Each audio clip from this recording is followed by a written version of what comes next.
as well. Oh, look at that. Typical Greg. Here comes playing. Oh, my word! Absolutely magnificent. Whee! He rose so high! Touched the sky!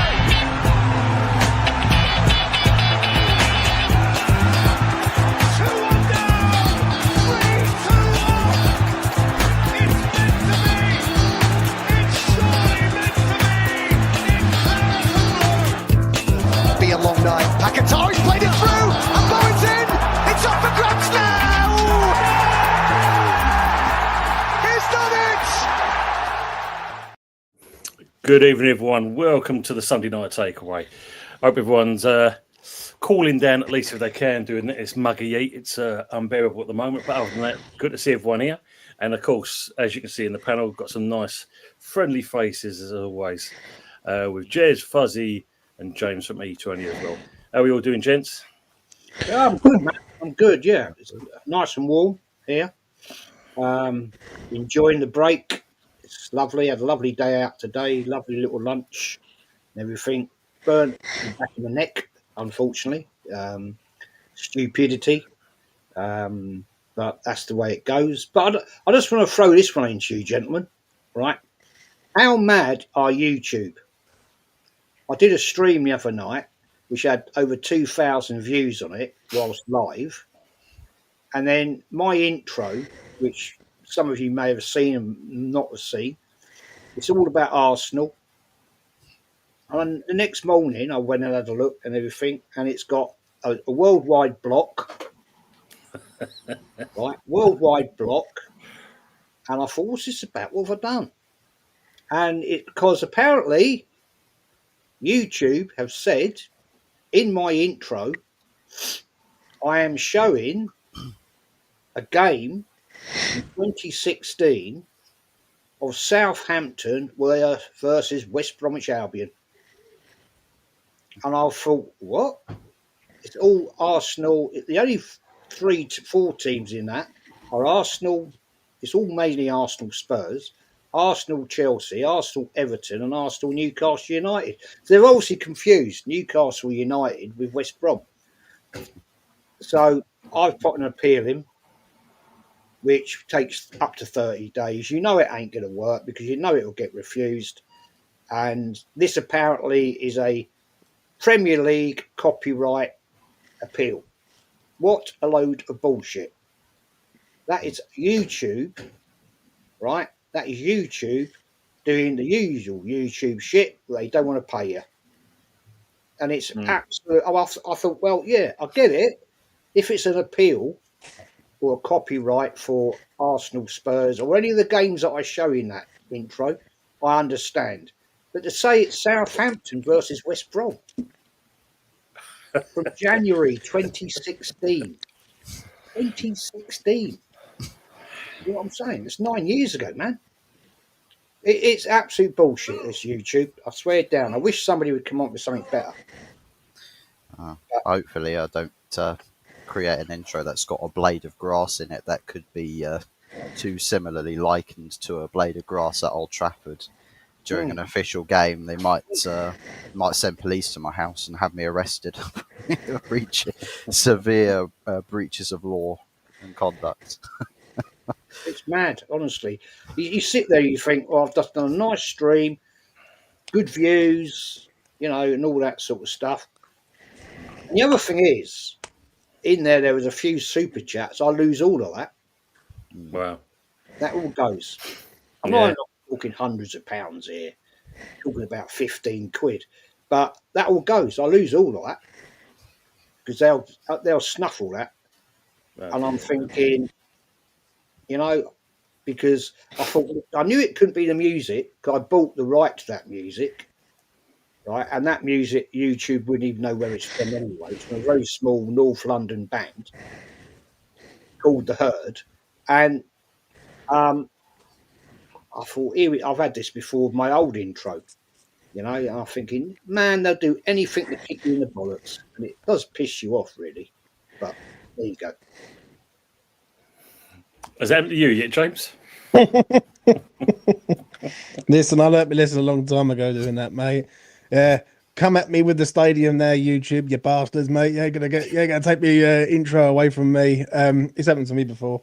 Different music, different intros, but I've managed to source an intro that is non-copyright and everything. But I'm all well. I'm all good. It's come home last night, gentlemen. Like England Yes. won the under-21s, so you know what the senior team can't do, the under-21s can. So yeah, I'm all good, mate.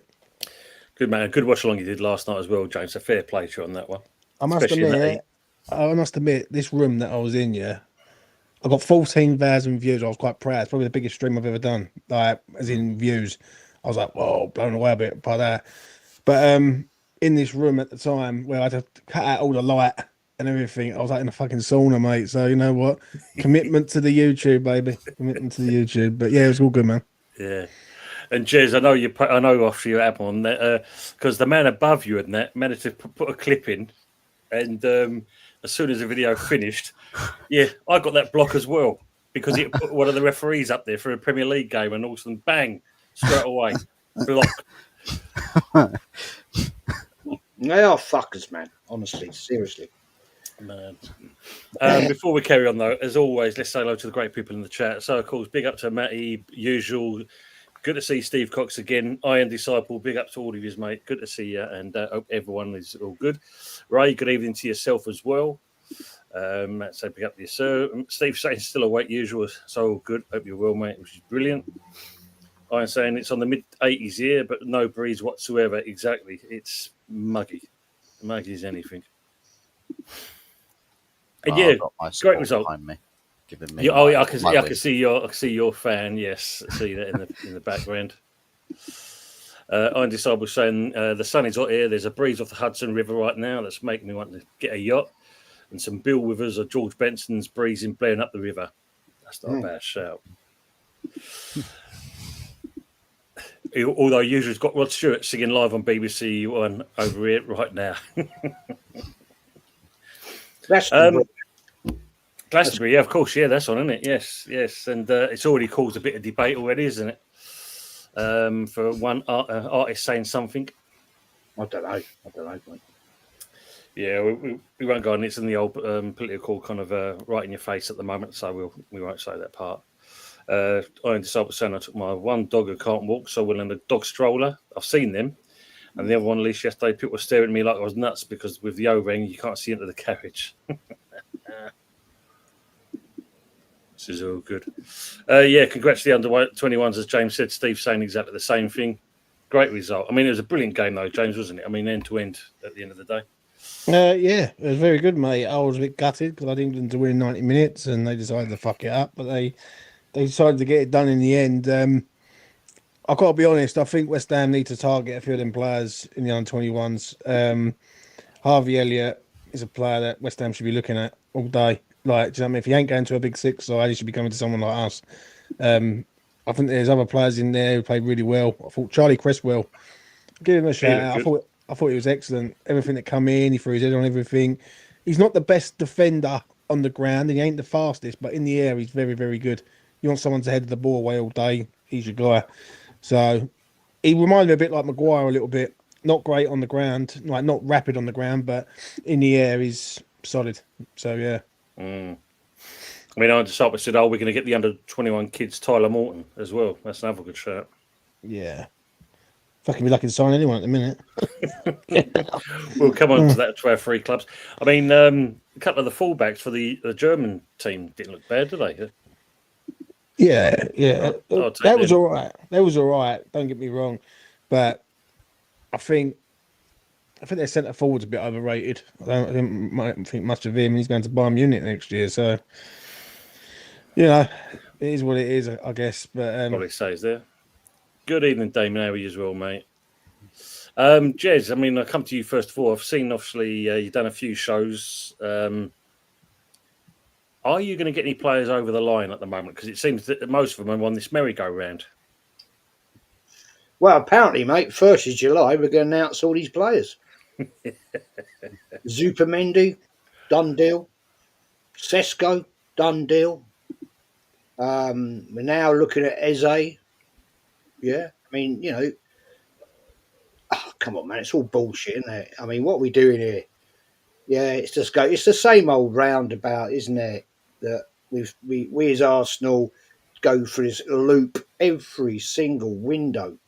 Well, not in January's, because we don't bother in January's, because we apparently don't need to. But it's laughable. I don't know what to say about it. I had great expectations of this man, Berta. I'm not seeing it right now. I'm disappointed, to be honest. But it is early days still. We have still got a lot of time. Doesn't close to what, 1st of September? Is it? Am I right? Yeah. Yeah, 1st September. Yeah. So we've still got 2 months to go. But I don't know. I'm not convinced about this guy just yet. And I'll put this one out to you guys. Is it a case that maybe Arsenal haven't got the money that we think we have, or is it the fact that the Cronkies have said, this is how much you've got to deal with it. You've had all the backing in the world, and now you've got this amount of money. Get on with it. What I think is that they've given him a load of dough. Look at the signings he's made: Raheem Sterling, Havertz, and all that. I think they're worried, Arsenal, about giving him more dough in case it goes wrong again. And the problem is, when you look at City, you look at Liverpool, look at Chelsea even, they've gone out and they've bought pretty well. Like Arsenal needed a striker. Liam Delap's gone for 30 mil. Yeah, well. Do you know what I mean? And there's things like that where you look at it and they're pinning all their hopes on Gyökeres or Sesko to come in and change the game for them. The thing is with Arsenal, they've got a good 11, but their squad's like, you take Saka out, like, that's it. They start to fold a little bit. You take out Saliba. When you look at City and Liverpool, I think they can get round it. Do you know what I'm saying?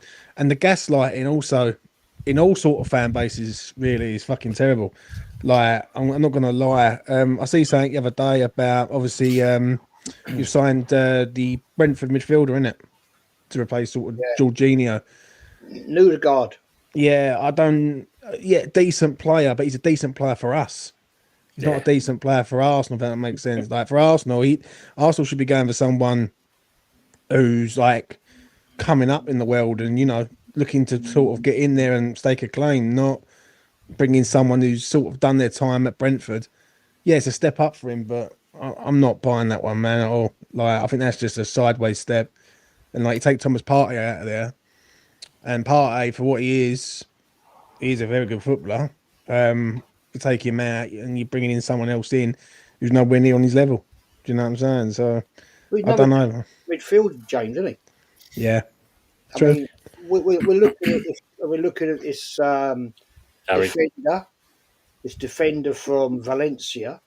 Yeah. When we should be, as you've just said, why are we not looking to get in a proven striker? Somebody we desperately need. We've needed a striker. This will be our 4th season, right? We've had an out-and-out striker since Aubameyang went. And this clown and this management base are looking again at defensive midfielder and another defender that plays right back, or he plays central left back.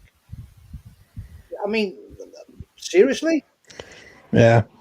I think Arsenal have missed the boat massively. And something Shane said, shout out to that man. I do like Shane, Irish Shane. He said that he reckons Arsenal are going to finish about 5th next year. And I don't not disagree with him on that. Take out Arsenal, a few of Arsenal's players, and Arsenal are light big time. And I think with Arteta, he relies too much on the dark arts and not enough on the quality. Do you know what I'm saying? And if they go and get Gyökeres, they might do some damage in that aspect. But you're relying on 11 really.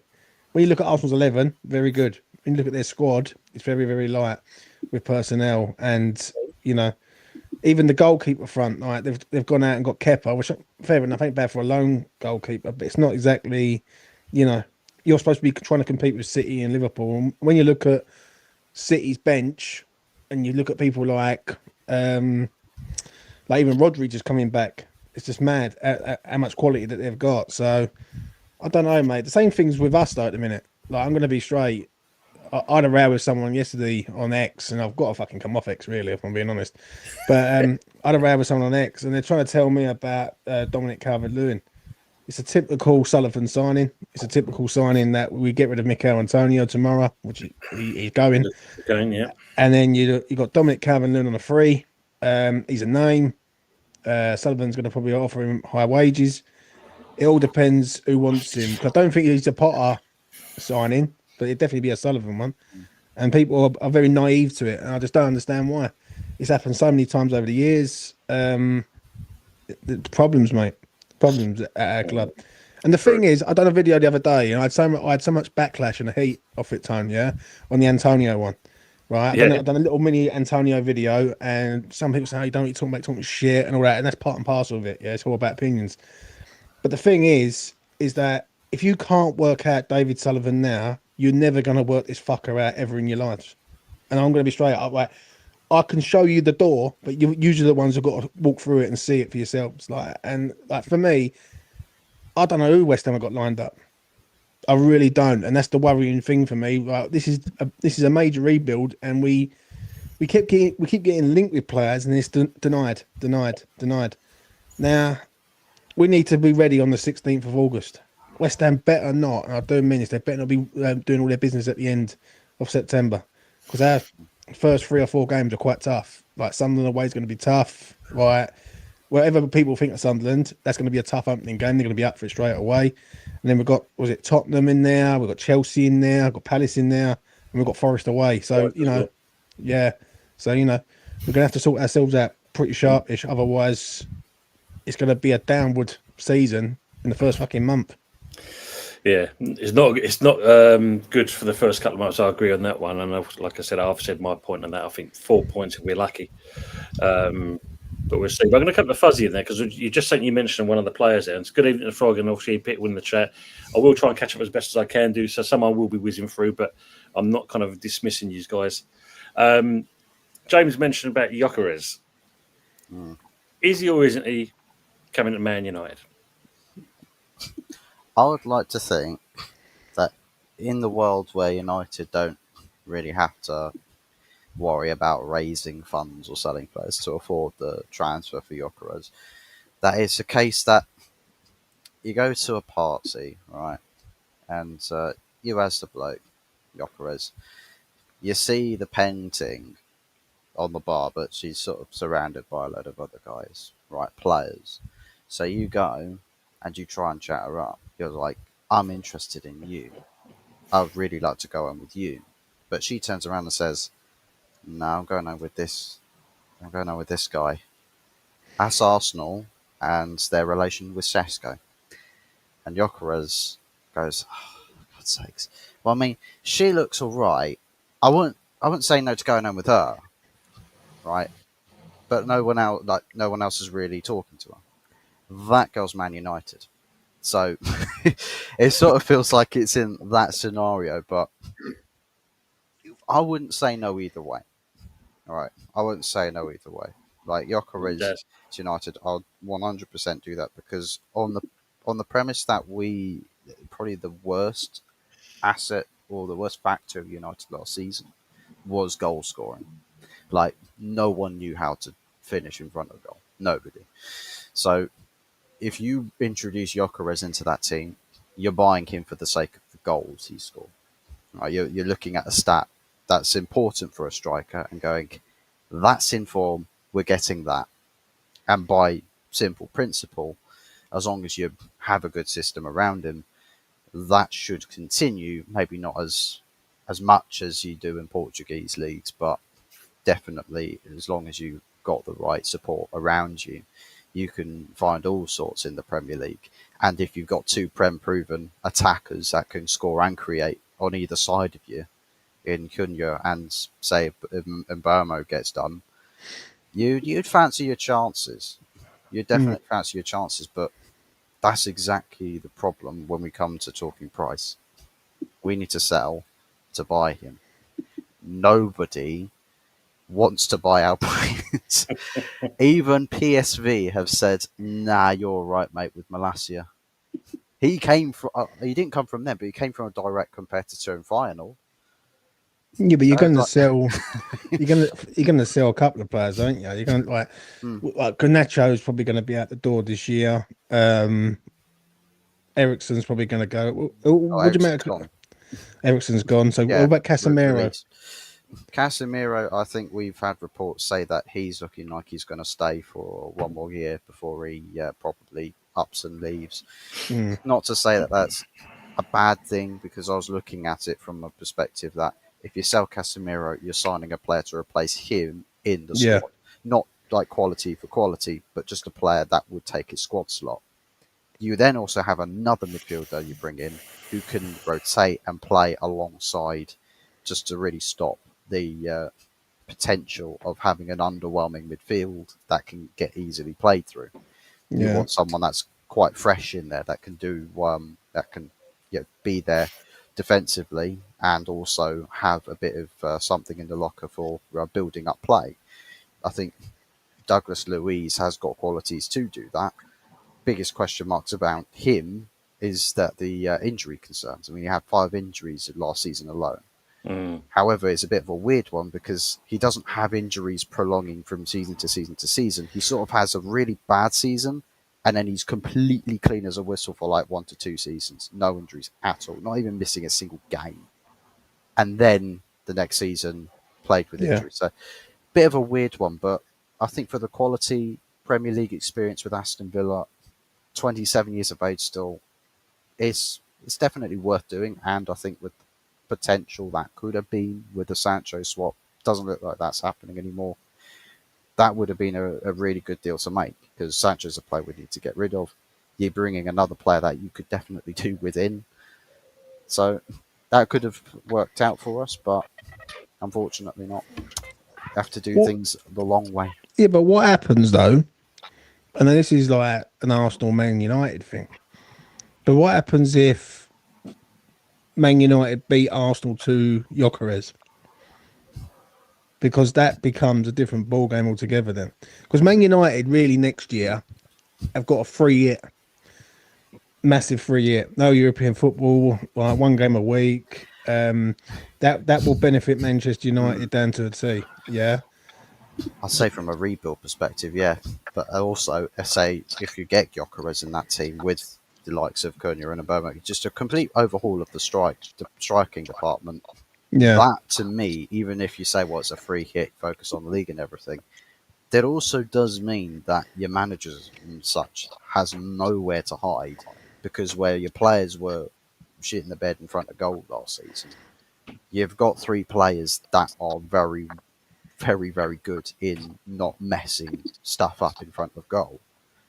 So if that doesn't work out with that strike force next season, with 1 game a week and then your World Cup games here and there, it very quickly goes from being a player or squad issue to a manager issue.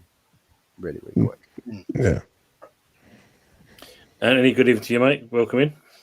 Big up, lads. Yeah. I just want to answer that question, what James said to Fuzzy. If Man United signs Gyökeres and takes him out under the noses of Arsenal, I'll find where Fuzzy lives. I got a set of skills and I'll beat Buck out of him. But no, I'm only joking, Fuzz. I didn't do that. But It's okay.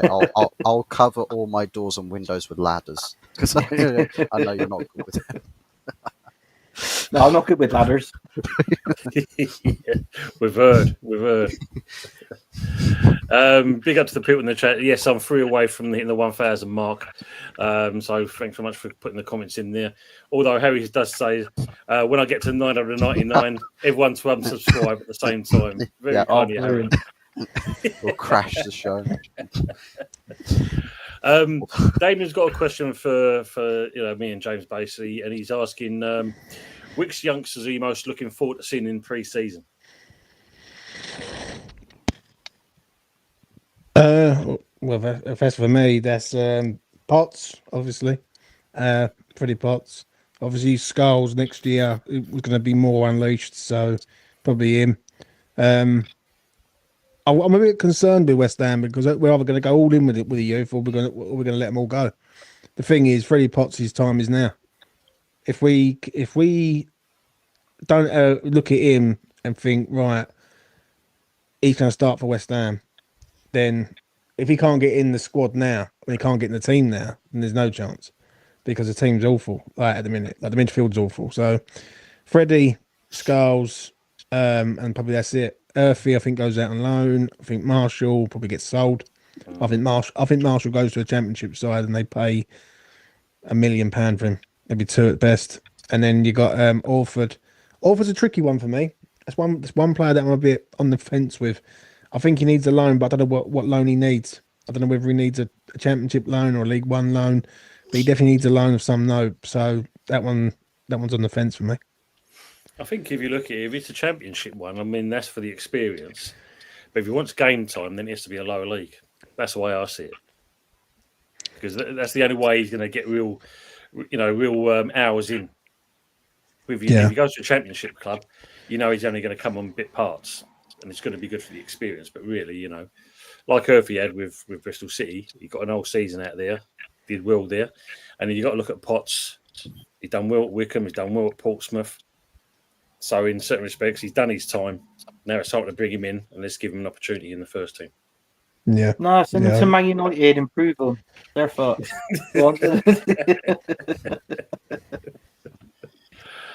Oh man. Yes, it'll be good to see the youngsters given a chance, though, I must admit, but with this manager at the moment, I don't know. Is there going to be too much riding on his shoulders this season? Which I think is more likely going to be the case. I think there's a lot of issues, especially at our club at the minute, where when you look at the Mohamed Kudus situation, I've got Man United fan here, Arsenal fans here, and we can't shift him for no one at the minute. And do you know what? I stand by this. I really do. I don't think he wants to go. I think we're trying to sell him because we need the money and he's a sellable asset. If Mo was £20 million, no one. I don't think we would want to sell him. So where the value of Mo doesn't match what he done last year, and that's why no one's touching him. So I think there's a lot of issues at West Ham, but it seems like when you mention anything about West Ham, especially in the West Ham community, people go, "Are you being negative?" Like I hear Arsenal fans say, on the Arsenal side of things, when you're saying anything about Arteta, "Are you being negative? It's new season and all that." But when you've seen the script one too many times, you know what the fucking story is, and you know how it's going to end. Do you know what I'm saying? So for me, I just look at it like this: we have to start doing something. I'm giving them 2 weeks in July. Right, they've got 2 weeks for me. If it comes to the middle of July and we haven't done anything, and we start going on a pre-season tour, and our pre-season is basically starts next week, next Monday. So we've got 8 days before they're back from pre-season. Yeah. And then they're gonna go to Austria and then go to America. If it comes to the 20th of July and West Ham haven't done it or haven't signed one player of first team quality, then I'm gonna be concerned, mate. I really am.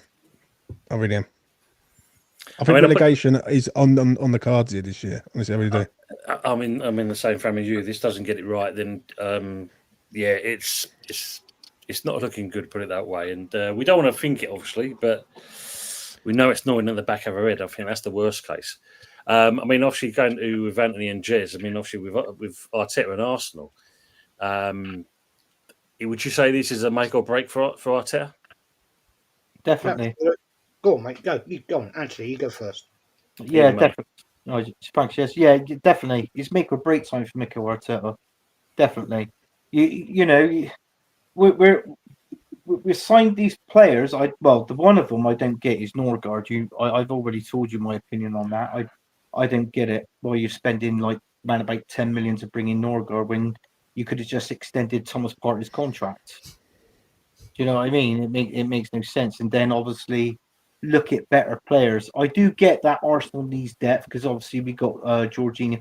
All of our teams need depth, right? We all do, especially when with likes of Arsenal when we're playing in the Champions League we need depth. But there's a standard of depth that you go to. And that standard of depth of getting Norgard in, I couldn't believe it. I don't want a player just to add depth. I want a player that can come in, play first team football, and challenge for that position. That's what I want at Arsenal Football Club. I want competition in all fucking areas of the pitch. I know it sounds like greedy, but listen, this manager has been here for a long time. He spent £50 million on Zubimendi, or 55 million. You think of it, he's got to spend now just under £100 million mark, right? And he's spent his first £1 billion with Arsenal Football Club, and what the fucking hell's he got to show for it? So I've never known a manager to come in, spend roughly £1 billion at the club, and still be there and win nothing. Because let's be on. Go on. I think Arsenal go backwards next year, big time. I do, yeah. I agree with that, James. I totally agree with it. I'll tell you the reason why I think that, yeah. Because when I look at City and Liverpool, you look at their squads, and you look at Arsenal, last season was the perfect season for Arsenal to go and win the league. Perfect. Liverpool and new manager in. He was learning the ropes of the Premier League. City were dead. Chelsea were dead. United were dead. Like all these teams were dead around them.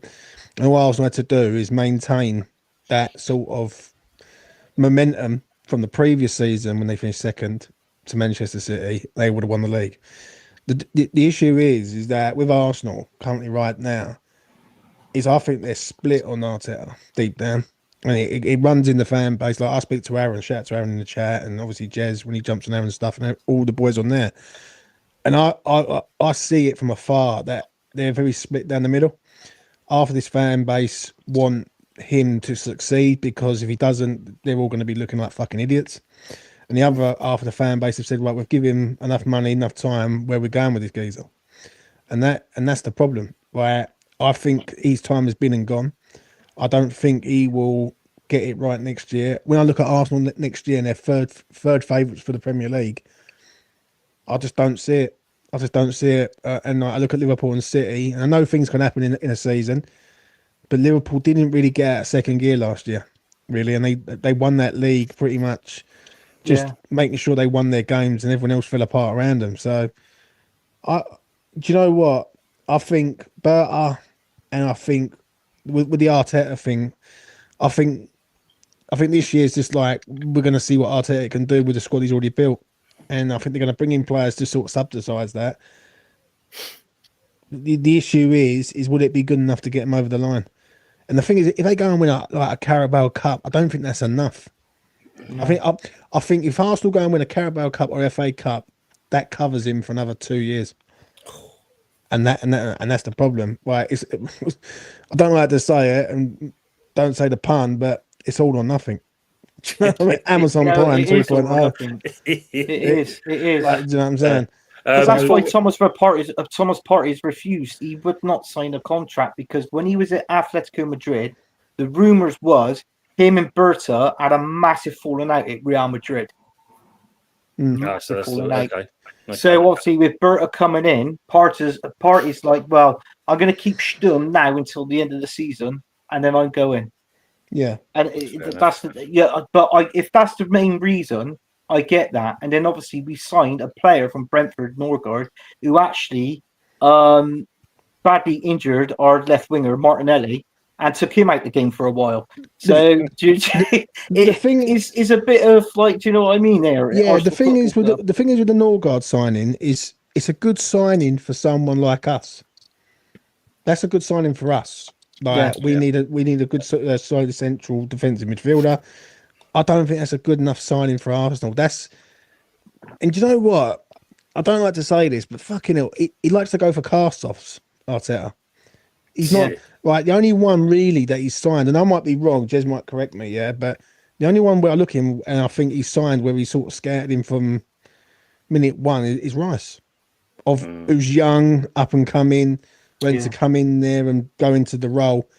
I don't look at Havertz or Sterling or fucking Norgard or any of these other ones. Do you know what I mean? Like who can come in and change the game? Do you know what I'm saying? And also, he's another one who signed Aaron Ramsdale and all. It's Like- true. It's true. Like, you know, and like I think Ramsdale's absolutely pony, mate. Like, so yeah. Welcome to West Ham, Ramsdale. Before we move on, Frog, yeah, I've got my Illuminous Pink Mankini ready to go, mate. Ready to go. Jez, let's ask the question to you. I mean, obviously, when you look at it, it's Reset FC. Look, I think the way we're looking at this is this manager is just not the level. We're once again shopping in the co-op, yeah, and this guy, Norgard, he ain't good enough for Arsenal. It's basically the same old shit we get with this manager. We're papering over the cracks once again. What are we doing here? We should be, looking at a far better quality of player. Now, James, you made a point. Carrier bag cup or the FA Cup. We know that he will throw them cups in the bin because he tried last year. We failed against Newcastle in a semi-final. Couldn't get it over the line, home or away. Yeah. Embarrassment. We know that since this manager won that FA Cup, he's never got past the fourth round. So his ambition is purely Premier League, Champions League. He ain't good enough to win either of them. We ain't got the squad to win either of those. Let's be fair. Yeah. Premier League challenge was over in February. We will have 12 points behind in February. Yeah, but is it enough though, Jez? I know what you're saying, don't get me wrong. But if he goes and wins a Carabao Cup, no, it's not enough. That's what I'm saying. So I think that's the pass that he will get if he does win one of them trophies. Like, if he goes and wins the FA Cup, I can guarantee it on the side of the Arsenal in-lot, the Arteta in-lot, they're going to turn around and say, well, he's just won us a trophy here. He's building something. So, James, you know what I mean? all those Arteta in fans disrespected, right, on big channels. I'm talking big channels. Yeah. It's not big enough. It's not good enough. Yep. Now, if they turn round, right, and there's a lot of Arsenal fans in the ground, the young fans totally disrespecting the FA Cup, which is disgraceful considering we've won it most times in any other club. Yeah. It's not good enough. They want the Premier League or the Champions League. So, Arteta, go and win the Champions League or the Premier League. Because if you're going to turn around and say, well, I won the FA Cup, that's a major trophy, when you have totally disrespected it for the last 4 years since you won it, right? And it wasn't even your bleeding team, man. It was Emery's. And every one of those players, bar Martinelli, is now gone. They've all gone. Yeah. So Big up, Mr. Waffle. This is what we're talking about here. This manager is a scrub. He ain't good enough. But once again, the Arteta sexuals will turn it around, right, and say, "Oh well, if he wins the FA Cup, that's brilliant. That's brilliant." You're all a bunch of bloody liars. Now, what it is, Jez, with these people, just sorry to interrupt, but what it is with these people, they don't want to be wrong. And they are scared that they're going to end up being wrong on this. Like there'll be people like you and Lee Gunner and a few others will be turning around and saying, it's like Aaron, for instance, shout out to that kid, who be saying Arteta's not the guy. Now, if Arteta fails, them people that have been backing him religiously, consistently, like time and time again, they've got nowhere to turn to after that. Simply nowhere to go. They're desperately, James, hanging on by their fingernails for this manager. God knows why. I don't understand why. But I'm sorry to have to say it.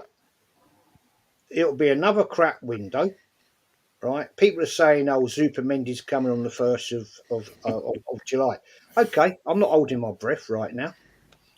Right? I've heard so much bullshit from this management team since Arteta's been here, and ended up disappointed. We've just let, in my opinion, our best midfielder walk out the door for nothing. For nothing. Mm. That concerns me that Berta, this supposed big flying Terence. technical director, has come in and said, well, we're not going to get any money for him, we'll just let him go. That is a worry for me, knowing how we've proceeded before. But I'm not going to panic just yet. I'm going to say, all right, fair enough. Maybe something's going on behind the scenes. Maybe the Cronkies have said, James, that you ain't going to get the money that you once had. You've got to prove it now. You said you were going to do all this and do all that. So now go and prove it. You've had money. We'll give you maybe, I don't know, let's say 150 million and go and sort your shit out. You've created it. Now, Yeah. let's just step back from this, shall we? Right? At this point in time, we have a squad, right, of 22 players. Some of those are going to go. So we're going to drop down to probably 19. So that means we've got to bring in more players to bring it to 22. When we need a squad of around about at least 28. So that's a lot of players to get in. That's a lot. You look at what Man City have done. They've bought 10 sodding players from January to now. They've got two teams of almost 2 teams of 11 players. They've spent a hell of a lot of money over the space of 6 months. It's like because they're looking like, well, we didn't win shit last season, Fresh. right? So we've got to go again. That is the difference between a big club that Arsenal once. I don't care what anybody wants to say. We're not a big club anymore. I had this argument the other night, right? And it shamed me to say it. Somebody called me out on it was the what's his name? What's his name? I can't think of his name now. I was on a show on Dan Potts's, and this guy was saying, "You don't think Arsenal are a big club in North London?" Words to that effect. I said, "No, Tottenham have just won a European trophy." And he said, "So Tottenham are bigger than us?" I said, "This season, yeah, they've just won a trophy." He just could not accept that statement. I said, "Look, it pains me to say it. As a North London, born and bred, Islington boy, it pains me to say it. But they've just won a trophy, man. So how can you deny that? Arsenal have won fuck all for 5 years. This guy has failed at every single hurdle. So how can you not say they had a better season than us?" why do you think so many people back him? God only knows, man. We must have the best PR in world football. I don't get it. He was an average player at Arsenal, right? He was a panic buy by Wenger at 10 to 11 on transfer deadline day. And I just don't understand why this is all about. He was a captain at point at Arsenal. He wasn't a great player. Yeah. But the fact remains, people, for some reason, love him to death. I've never seen, I can honestly say to you, right, in all the years I've supported Arsenal, and that's over 50 odd years, I've never seen a love like this. Not even for Wenger, right? He's one of our greatest managers ever. Not even George Graham, who probably is our greatest manager, in my opinion, in the modern era, for what he achieved in the 9 years he was at Arsenal, right? In my opinion. I never saw the love like this for him. And when you say to people, he deserves a statue, he can't have a statue, he went and managed Tottenham. I don't give a flying fuck what he did after he left Arsenal. Yeah. I don't care, right? I really don't care. We brought him in from Millwall, and okay, fair enough. He went off and, well, people didn't say that about Bernard Chapman, man. He played for Tottenham before he came to Arsenal. Well, before he went to Huddersfield, then he come to Arsenal. But come on, nobody said that about him. He's got a statue. They're giving statues away in North London. Everywhere. As long as it's not the one, the Harry Kane's one. As long as it's not that one. The only thing I can say on it, because I'm going to have to make a move in a minute, right, on the Arsenal side of things. But the only thing I can say on it is basically, I think the influencers out there in social media have got into people's heads in regards of Arteta. When I look at Arteta, there's been so many near misses with Arsenal, where Arsenal had the opportunity to go and win the league. Like, I remember a few years ago against us, you come to ELS, 2-2 draw, Saka missed a pen. Like, there's so many times where if you go and win them games, and I remember when Arsenal played Man City and they drew 0-0 and they celebrated it like it was a win. Like, if you're going to win the league, you're going to have to go to these teams and win. You can't go there and play for a 0-0 fucking draw. So I think a lot of people get a bit giddy with Arteta. They look at the modern day manager and it's just a modern day. It's a new generation and I've noticed it with fans, even in the West Ham world. Like, you got to give managers time and this and that. And I can understand it to a point, but I think in Arsenal's case, they've given him so much time. I think he's running out of time now. And I think next season, I think Arsenal are waiting for him to collapse before they let him go. Because if Arsenal let him go now, the fan base will be up in arms. If Arsenal collapse and finish 5th or 6th, Arsenal have got the excuse to sack him. To say, you know what, this ain't going the way we want to go. We're going to go after a Simeone or someone like that. I don't know, whoever's out there. So I just feel like Arsenal haven't got the bottle to sack him. They're going to wait for him to fall apart in front of everyone, and then they're going to sack him. And that's what I believe it is, mate, if I'm being honest. You're right. I've called that since about March time. The club are going to let him hang him out to dry and just say, well, you've had all this opportunity, you've had all this money, you haven't achieved it. And I'll be honest with you, James and guys and everybody in the chat, if Arsenal are sitting 6th, 7th by Christmas, I reckon he'll be sacked. I don't think they'll sack him mid-season. I just don't. Arsenal. I don't know, mate. I don't know on that one. I think I'll be very shocked if they sack him mid-season. Yeah, I think Arsenal are more likely to wait until he's out of competitions. Now, this, for argument's sake, he goes in the Carabao Cup, gets knocked out. First round of the FA Cup, gets knocked out, and the Champions League doesn't go the way he wants to go. Because let's be honest, in the Champions League, Arsenal are going to be roughly top seeds.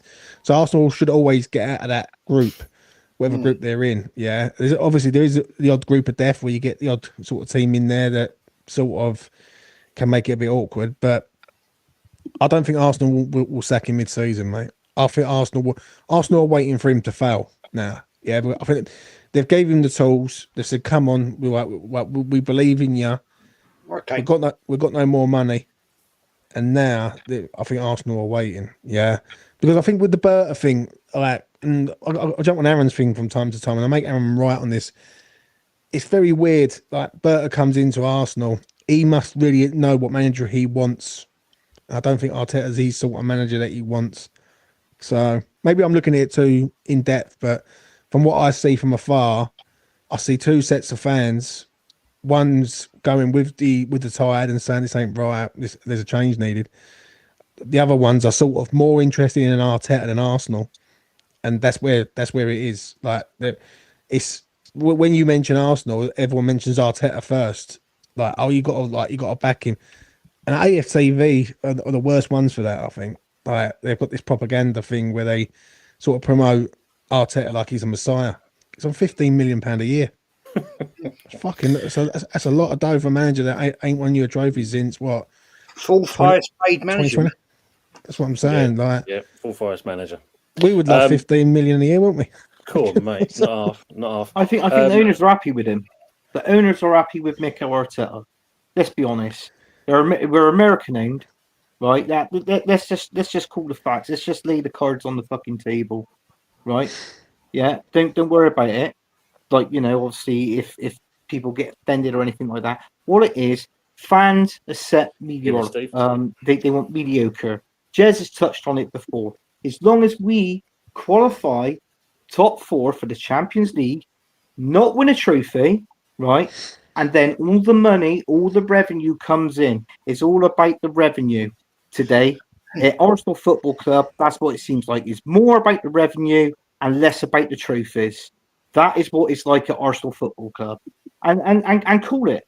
Call it. If you think it's shit, it's shit. If you're happy with that, okay, fine, you're happy with that. You might need a fucking, your head examined in one way, but you just got to call it. You just got to spit out the facts.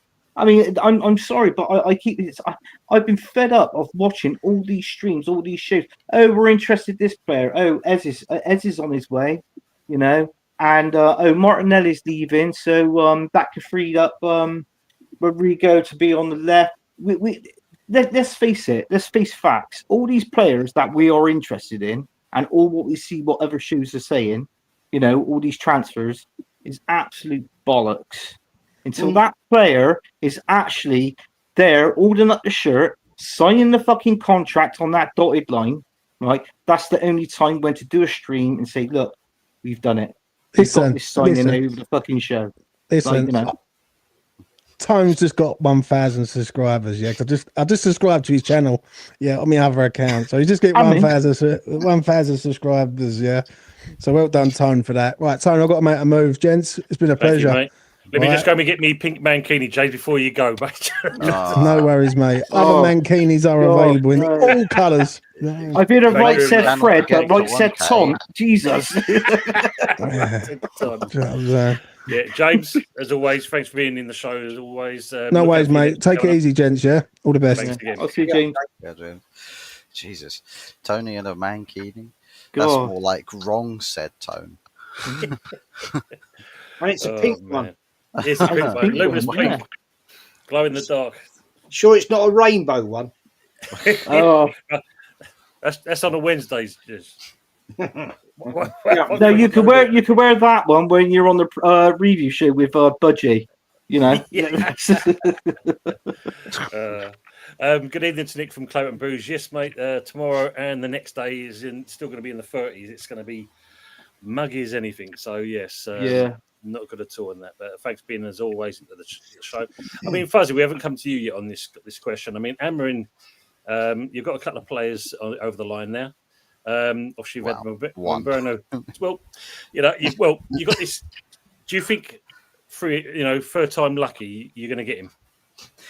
Well, some reports have said that Brentford now think that this third offer is over the valuation for Cunha that we paid for Cunha, so that should mean that they'll be happy about it. But to be honest, I think I look at it, it's like, but Manchester United, what they've essentially done, I think, is where, as Jez alluded to with the 1st of July, where all of a sudden everyone's going to do business. I think some of the clubs are trying to long it out to the 1st of July, but instead of just saying we can't really do business until 1st of July because that's when the financial year starts over, we'll try and do a deal as close to the 1st of July as possible, just so that the player is doing his medicals and everything and sign the contract so he can start. It's just the funds won't go through until turn of the year as such. For me, it's like Manchester United could have been a bit more transparent with it by just saying, can't do business right now, but get us closer to the 1st of July. Because if money is a real problem, you'll actually be honest with it and say, listen, we can't do it right now. They've got no problem saying, oh, we must sell before we can buy Gyökeres. They're happy to say that, but then they go and start telling the fan base, oh, we're doing all these negotiations. We're gonna throw just null bids. They probably called up Brentford and just say, right, we're definitely going to pay the money you want. We're just going to do it in a really long drawn out way. So we'll completely lowball you. We want you to refuse that. We're going to spend about a whole week, 2 weeks, negotiating talks, and then to put in a second bid. You're going to reject that one too. And then by the time we get to putting in the third bid, we'll be very close to 1st of July. We can strike the deal then, and then the money can come through to you. We get that player, and all parties are happy in the end. What are we doing? Sitting around saying, yeah, we're just going to take the fans on some waxy lyrical roller coaster ride of bids going everywhere, getting rejected, talks that last for weeks. I wonder, with all three of you, let's say something's on the market, you really want it. Does a talk or a conversation with the seller as the buyer take you 3 to 4 weeks to eventually end up getting to the price they initially wanted in the first place? Good point. Does It's a it good really point. take you? Well, in theory, no. But the way this modern world is, sorry, and the way people are and the way people think, then yes, I can believe that. Sorry to mention that, but I mean, everybody wants something done for cheap. But I mean, the original price that you've gone in for in Fuzz, and they're happy with it. You should have gotten by now. Do you know what I mean? So we could have put that money in. is Like, that even if, right, we said to Brentford, hey, we'll send, because of the financial difficulties, we're going to pay you on the next year's financial budget, because that's when the budgets can reset. We'll agree to do it then. We've spent the remainder of this current season's budget. We just need to wait for July 1st. But let's set the deal up and sign all the contracts we need to. Gentleman's agreement. We know how much we're going to pay you. You know how much you want. Gentleman's agreements. Players can start actually getting sorted out rather than needing to long it out and then potentially have less time to be ready in starting for the club. It's like with other clubs that make up all the excuses in the book to not sign players sooner. Chelsea have been linked to João Pedro legitimately for about a day. They've already got fees and everything agreed. It just needs to go through and medicals to be booked. That's taken them a day. For João Pedro, £50+ million deal. As easy as that. So what's everyone else doing? Taking up all their time for their deals. Well, put it this way, Fuzzy. If you think about it, the one that kind of comes to mind for the Arsenal guys is Zubimendi. At the end of last season, it's done. As soon as this window opens, and that he should have been walking through the door. He should be there. He should be a shirt on, pen and paper. It should be there. Yeah. But at the moment, he's it must be costing Arsenal a small fortune. The hotel they've put him up in, waiting for this 1st of July to come along, so they can say here he is. They've done a Cyril Malacia where I just assumed he was dead for about an entire season. Yes. I was just like, yeah, Malacia's dead, so until he turns up again. I used to think of the price of that fucking hotel room then, what he's been doing in there, like sort of thing. TV subscriptions and God knows what fucking else. Joseph, how much is it a night? Was it the Hilton he was in? Well, it's $250 a night, then it's got to be easy. Travel Lodge, London one. Man, big at the James as well. Someone's wearing a step-toe vest. You refer to Fuzzy wearing his vest. Why not? That's his vest from Die Hard. Isn't it? Die Hard. My Vin Diesel. Vin Fuzzy. Evening, James Fuzz as well. Willis. To Luke. Fuzz Willis. There's a couple of comments I've started. I'm just going to go back to them in a minute. I'm just going to catch up with some of the chats here and there. Fuzzy in the punch the wife vest. Good thing I ain't got a wife then, innit? Gear it up for later on, kind of thing. Damien's asking the question: will Saka's hamstring fall off next season? Well, who knows, mate? We all know that Arteta will overplay him again. And I wouldn't be at all surprised if he crocs another injury. Yeah. Look, we can all see it. Everybody in the chat can see it, right? And none of us are experts on physical shit. Well, maybe somebody is in the chat an expert. Maybe there is. But the fact remains that when you haven't got a depth of squad, You have to overplay players. And Arteta did it in games last year when we didn't even need to play him. Mm. Yeah. Come on. In the Carrier Bag Cup games, when we're absolutely melting teams, and he brings him on for the last 20 minutes. Why? Why bother? What are you doing? Rossi. This is what this guy does. I see him when I was away at Brighton 4 years ago, when I sat 4 rows behind the dugouts, right, at the Amex. Partey's come over, holding the back of his thigh, right, saying, and you can obviously see him saying, look, I've got a problem. I've got a problem here. And Arteta just pushed him back on. And then he went down. He went down with an injury, was out for 6 weeks. This is the arrogant, narcissistic way of this manager. Yes. Yeah. And I thought in this modern world that you had to have a little bit of care for your employees. Yeah, I don't see it this way. And it'll be the same again, guys, because we're not going to get the depth. We need 8 players, in my opinion. We ain't going to get 8 players. No. Not 8 players of the quality that we need to get us to win a major trophy. Not going to happen. And as James was saying, maybe that's how the Cronkies are looking at this and saying, well, you've got to go with what you got. And you've got to get in a few players because you've let a few players go, or they're going to go, and move on and win. If you don't, end of the season, bye-bye. Yeah. Who knows? I don't know. Yeah.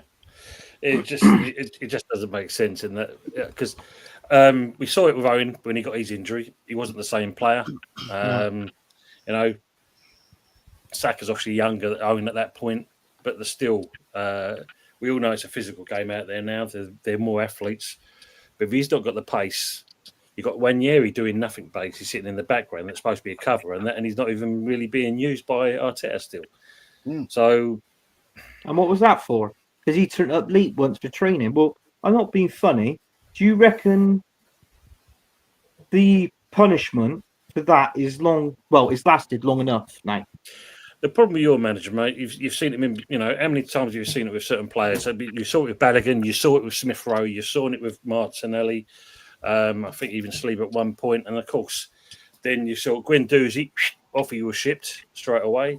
You say something against this manager, and it's like, you're trying to be bigger than my ego, so I'm going to do one better, and then they become non-existent, and that's just bloody Arteta all over, really. Well, it is, and it proves, it's like, I'm not being funny, it proves like in every day of everybody's work life. Obviously, I know people has been mad, like Jez has had his own business and that sort of thing. He's mentioned it on a number of occasions. But like the likes of me, Tony and Fuzzy, where we've worked for management, and we think to ourselves, where the fucking hell, how did you get this job? Because your man management skills are fucking shit. Seriously. And I believe exactly the same in Arteta. I mean, we're not judging him as in, let's get something clearer. We're not judging him as a person, what he's like in his private life. He might be a sound guy in his private life. But when he's in work and we see his job role on fucking telly, you see it on telly when you do watch-alongs, this, that, and the other. We've got a right to judge that because we're seeing it. And I'm sorry, but for somebody that can't manage a team, it's like players. Players now, I mean, they've got problems on the pitch as just as well as off the pitch. But a decent manager turn around and say, oh, any problems, you come and knock on my door in the office and we'll sit down and we'll have a chat. We'll chat like men and we'll come up with the best scenarios possible. Mikel Arteta doesn't do that because he is clueless. He's a clueless individual. Yeah. Let's get that right. There's no two ways about it. It's and they reward him for it. That's the best part about it. They actually reward him for this privilege, giving him extension of his contract, £15 million. It just don't make sense. Yeah. Michael's asking the question: if Bowen was too young, they'd be trying to sell him. That's West Ham, obviously, and yes, knowing they're chairman, because at the moment it looks like we'll sell the kitchen sink at this stage just to kind of say that he's doing some business. But Damien's got this, and it might be a little bit contentious one. Opinion: is Bowen better than Saka? No. No. I don't think No. so. I like Bowen, don't get me wrong. Oh, yeah. I'd take him at Arsenal. But I think Saka's got that little bit extra, personally. I think Bowen could do better at a different club, but obviously with him not being funny, coming up for the he's West Ham through and through. His father-in-law's Danny Dyer. Do you know what I mean? So obviously he's gonna stay at West Ham. But I mean, at the minute, Saka's at a better club, and I think in the long term, you got to look at it long term now.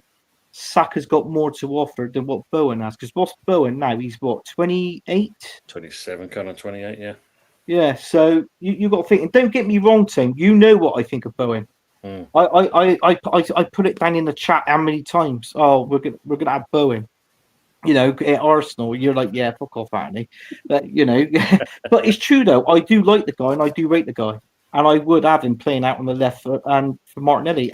All Arsenal fans now, 1 minute they were slating Martinelli, and I've seen it on shows, and the next minute they're saying, "Oh, I don't want Martinelli to go." Well, I'm sorry, but I find now at my club, at Arsenal Football Club, the attacking positions needs tweaking. It needs change. Something's got to change there. We're all right defensively. We're not that bad. It's just up front and in that wide area. I mean, we need someone to, like a backup, or from Saka. We need a new left winger in there. We need two new strikers in completely. And I'll tell you something else as well. Maybe a decent midfielder and piss off Odegaard. Because I'll tell you something now, Odegaard's shit. I ain't got a problem saying it. Yeah, get shot of him. Get shot of him, that's for sure. Yeah. I mean, would you want to do a swap deal with him for kudos? I mean, the offer's there. Not at all, mate.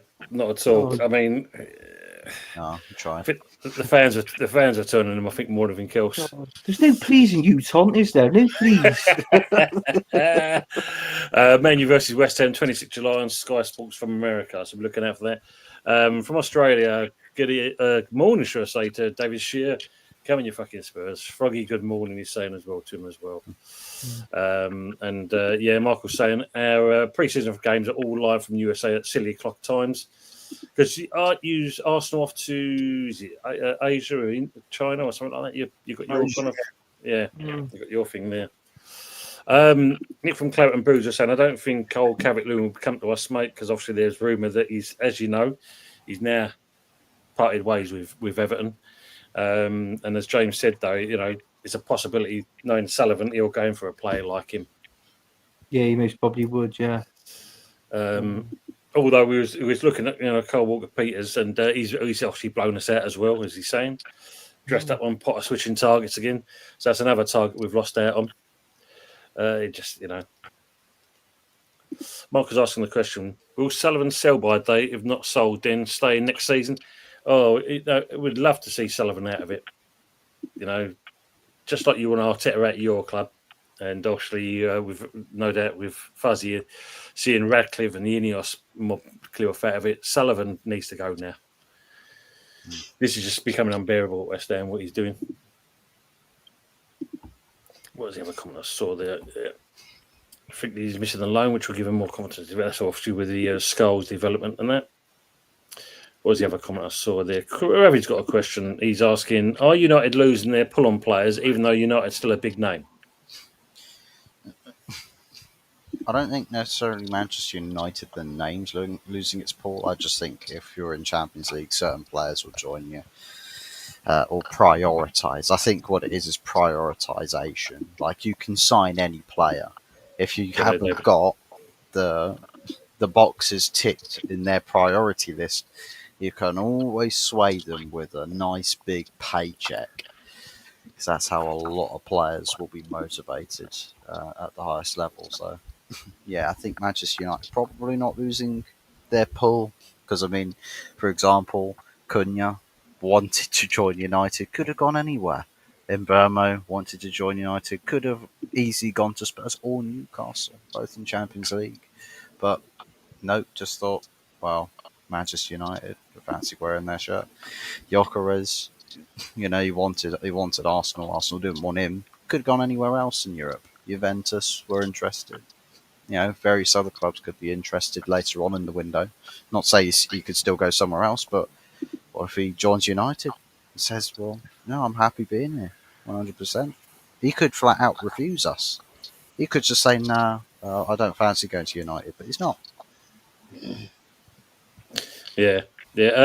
Fuzzy, how about this? Me and you doing a watch along about 2:30 in the morning. You up for that? Well, he hasn't got work, has he? So, yeah, that's like. Believe it or not, Anthony, before you come in, guess who's got a day off tomorrow? For fuck's sake. Jesus Christ, Fuzz, how many days off of work do you have? Mate, I've been working 5 days a week for like the past several weeks and for the foreseeable future. Do you know what? Before the show started, I come on backstage twice.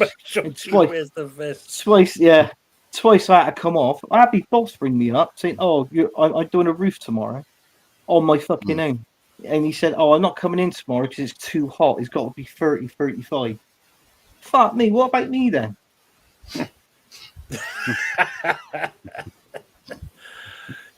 You carry all the flack, apparently.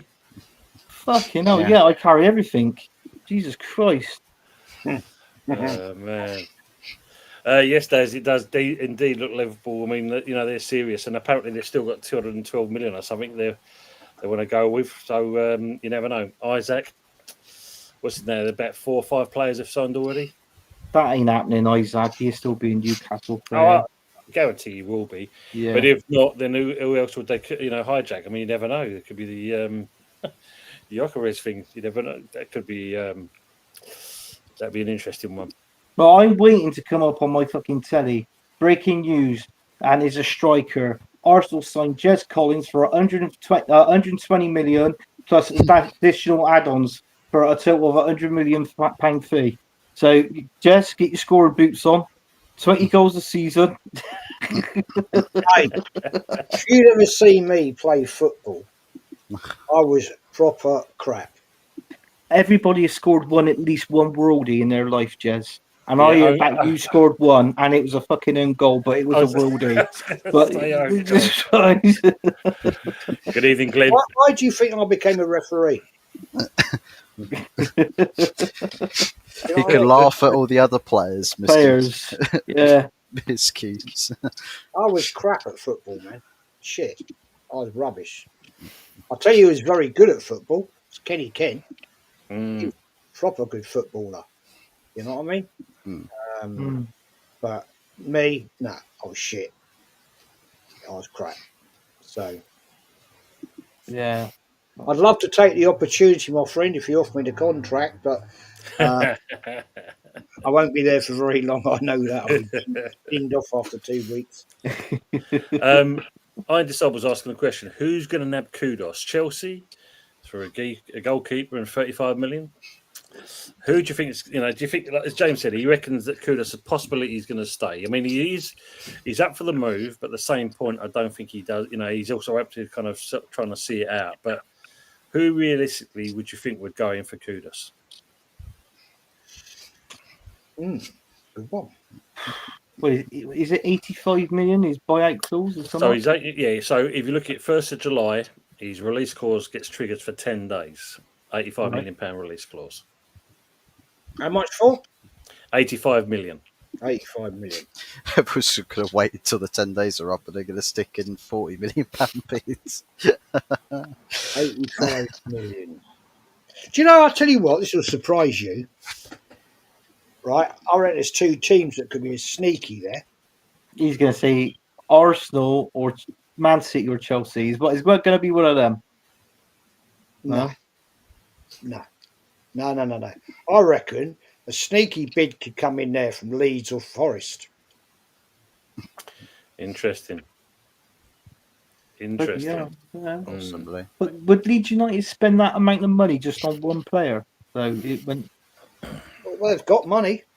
Yeah, they Yep, got new money. ownership, different kind of model now there at Leeds. So a little bit different now. I mean, obviously there is talks again.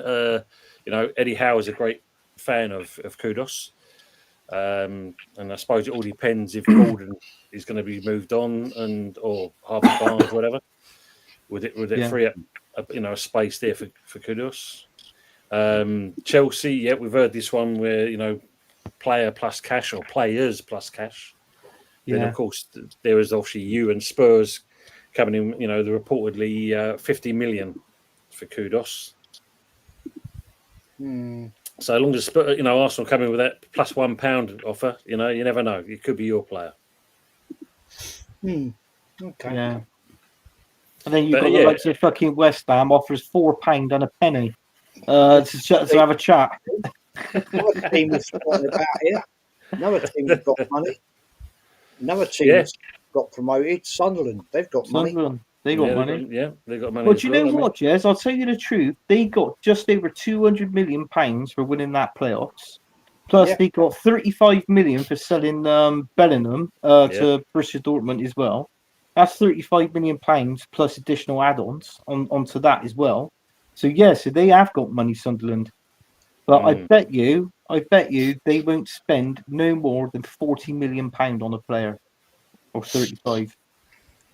Well, if they box clever, you're not going to go stupid, are you? Because obviously that's especially if you only just come up, that's a disaster. Literally to go back down again, I'd say in that respects. So it'll be interesting to see.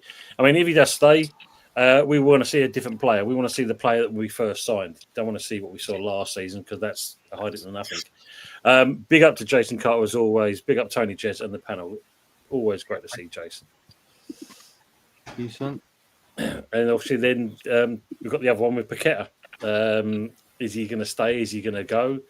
Because obviously, as Trosh says, there are rumours about going back to Brazil since last year now regarding Paqueta. Because we're still waiting to find out what the hell's going on with this man. He's here to stay. He's there to stay for quite. I hope so, mate. And you know what? I don't think all this. It just fade away. If they had any solid evidence, this, that, and the other, they would have bought up. And knowing Sullivan, like your owner, he most probably would have done something about it by now. So yeah. There you go. Ryan Disciple saying, Jez gave the best review of the West Ham versus Arsenal win this year when everyone else is in outer space in denial. There you go. See? Jez says it as it is. Where was the other one I see there? Yes. It is with me, Tone. I'll always be honest. Got to be, mate. I mean, what's the point of, Yeah. Well, we know. If you know, you know, don't you? It's as simple as that. No, I mean, it's fair enough. That's what we like is honest people. But then again, when you're too honest, it causes an uproar, doesn't it, with some other people? So true. Removing the thumb that's been stuck on Kudos' Arsenal season won't be a cheap operation.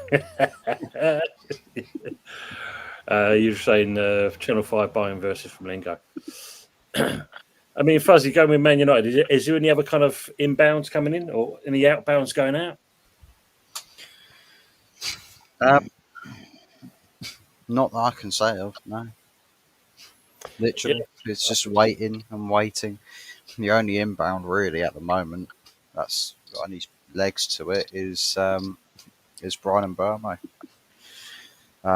which of course we'll talk about this waiting until 1st of July. So PSR, if you finish this financial year with a good PSR record, apparently with Jimbo's investment actually put us into a really good spot for PSR.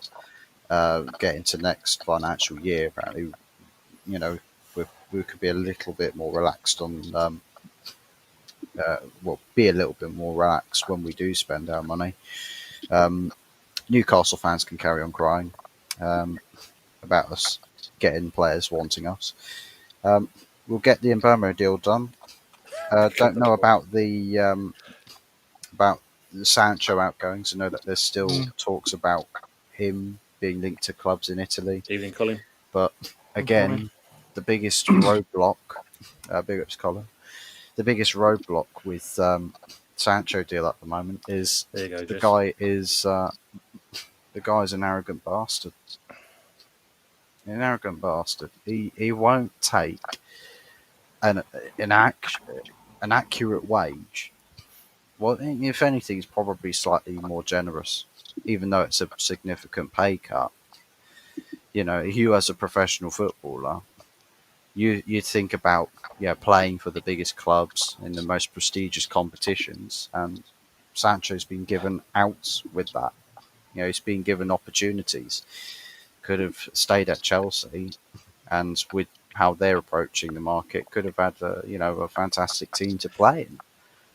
But no, let's long it out. 1 year left on the deal. You know, even if I don't kick a football for a whole season, I still earn my wages.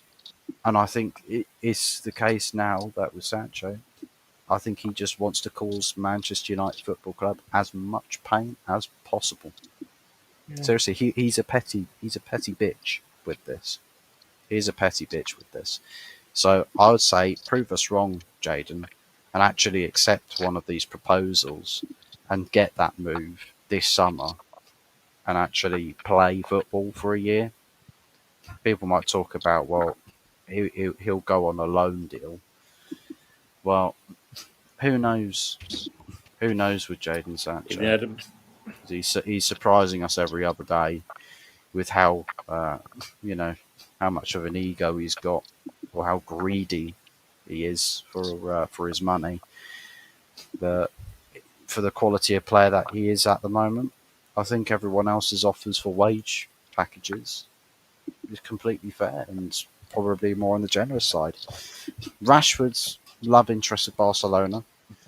That doesn't seem to be going anywhere because of Nico Williams getting his move to Barcelona. But Rashford's just like, even though they're going to sign all of these wings to play my position, I still believe I can get a move there.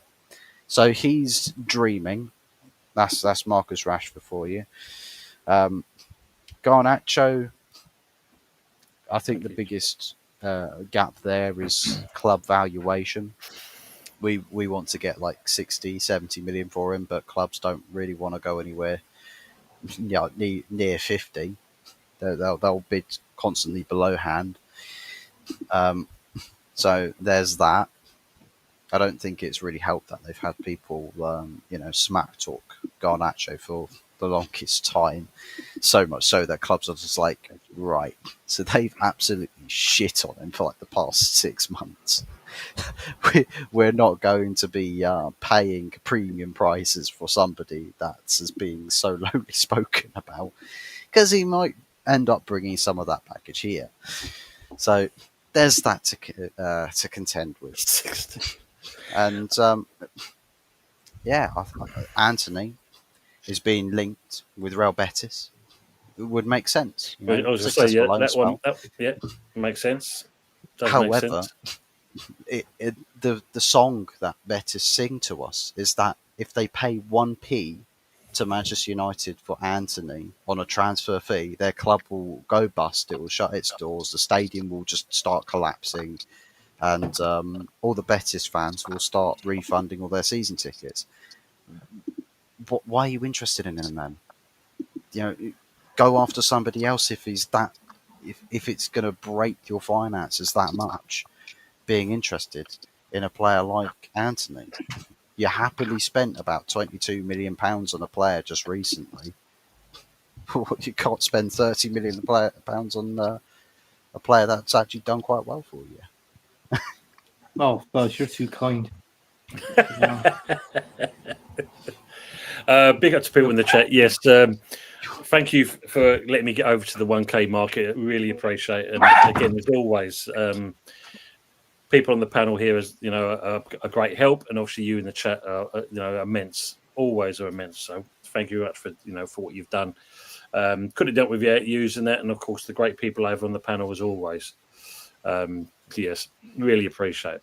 Both accounts are now subbed as well. Mum was saying, £15 million a year. Wouldn't mind that, guys. No, I think that's the thing. We'd love to have that kind of fee. That's for sure. I'm just wondering if that bloke in Ireland's come, or that person's come forward in Ireland and won the 208 million. on the old Euro Millions and that. Imagine waking up to that one day. Oh, that was Steve. That was the OSG. Is that why we're not seeing? Is that why we're Yeah, not that's why seeing we haven't seen him. Yeah. He's eating steak and all that now, Tom. He's going to go on a show and he's going to eat all the luxury food. He's going to go, you know. Oh, Jez is going to message him and say, look, put your fucking phone down and see something. Oh, man. No, thanks, Damien. Thanks, everyone. Congratulations, everyone. They're saying, thank you very much. Right said Tone, yes, as Anthony and Fuzzy, I think in the stream the other day were saying about right said Fred. Yeah, I know you two did it. I know what you said. Yeah, I know what you said. Eyes and ears, mate, you know. That was Pepsi. That was Pepsi in the chat. Pepsi said, Tone likes right said Fred. And I come in and I said, Tone is right said Fred. David Shear said, no shaving, Tony. Not too sexy for my shirt. There you go. Yeah. Yeah, indeed. Man. What is your expectation, Jez and Anthony, for Arsenal this year? Fucking help. Be fair, mate. Sorry, my helpline's not open. I think it's going to be the same shit as we saw again. If you want my honest opinion, I think it'll be another disappointing window. We'll buy players. But it won't be what we need. It'll be just to gather us along, do what needs to be done to a level of abject failure. And I don't see us. We're not going to win a Premier League. We're not going to win a Champions League. I think it's going to be a worse season than last year. This manager focuses on the Champions League, Premier League. Maybe he needs to focus more on something that is his level, that is the Carrier Bag Cup, which he won't win. Couldn't do it last year against those teams. Newcastle embarrassed us. Yeah. And big up to Newcastle for winning their first trophy in 60 plus odd years. English trophy, I mean, when they did win in Europe in 67, I think it was, something like that. But he disregards the FA Cup. But even if he won the FA Cup or the Carrier Bag, it's not enough for me, I'm afraid, gents. It's got to be something major. With all the support, all the money he's had, he has to. It's got to be big. I mean big. Yeah, I love the FA Cup. It's one of my favourite trophies in all the world. But he needs to prove to me he's good enough to win the Champions League or the Premier League. If he doesn't, he's got to go. Yeah. That's it. Fact. I mean, Anthony, what do you make of it? What's your outcome of it? Would you expect? Well, I totally agree with Jez. Obviously with the domestic cups, he likes throwing them in the bin. I think the signings that we've got at the minute is not enough. I mean, you look at it, Man City has signed 5 players in that window that was open for like 2 weeks. Liverpool has done their business in signing top quality players. And you compare it to what we've signed, we've got to compete with the likes of Liverpool and Man City. But the players we've signed, that is not going to compete with them, basically. So next season, I think you're looking, I could say 3rd or 4th. I could say 4th. Because I think Chelsea might bring a couple of players in. They want Osimhen. I want Osimhen at Arsenal. That's one of my top strikers that I want there. Osimhen. Don't know if they're going to sign Osimhen now that they're doing the deal for Joao Pedro. But they're doing the deal for Joao Pedro. Yeah, I seen that earlier. But there was reports linking him yesterday to Osimhen, and I'm thinking, well, why can't Arsenal do that? Arsenal's got the money. and Too they big have a got the money. character. But big they character. like sticking the fucking revenue up, you know, and all the gate receipts and the you know, like I mean, in all fairness, you got to look at it this way. Me and Jez, we keep on about Arsenal, and all we do is watch Arsenal. I feel sorry for the people of like you know, like Kenny Ken that goes and watches them, you know, and he's a season ticket holder, you know, and he's paying all his money Yeah. to watch it, and they're not doing anything. You can So, switch the game off. He can't. well, yeah, exactly. Well, yeah, I know there is that, but I didn't like switching. I don't like switching the game off, win, lose, or draw. You know, and I can come on and most probably have a little bit of a rant and accuse Arteta and saying that some of these players that you signed is no good enough. You know, so. But yeah, that's me, Tom. I think fourth. I think they'll finish fourth next season. Oh, good. Yeah, Yeah. it's going to be an interesting one. I mean, just so to McManus and obviously to Pepsi that have come in, as well as Daniel Neal as well. Buying two up already, Kane. Evening to Daniel Neal. The three amigos, Arteta's last season, Amarin's last season, Potter's last season. Ooh. Could be. Well, we've answered the Arteta one. And Amarin, I think, is going to have a chance to do something. And Potter, if he's not right by maybe even Christmas time, maybe even before then there's a possibility we'll see him out. And then it's a case of who we're going to bring in, because that's going to be the hard one. But, yeah. I mean, Fuzz, what's your? I mean, obviously, with this question here, it kind of ties up. Amarin, how do you kind of see your season and Man United? I think based off the sum and business FC. we do, if it is actually any good, then let's see what Amarim does with a clearer schedule, more players that are more adapted to his style of play, and if he actually does significantly improve things, like we play a game of football for 90 minutes, that's actually quite good, and there's something to build on, and then you can sort of derive a bit of quality and potential with where Amarim can take the team. Maybe he doesn't necessarily achieve top four straight away. Maybe he gets back into Europa League spots. But if we're playing better, with a squad that still can have a couple of gaps plugged in, then I think there's definitely something worth saying about keeping him there to see just how far he can actually go without wasting time.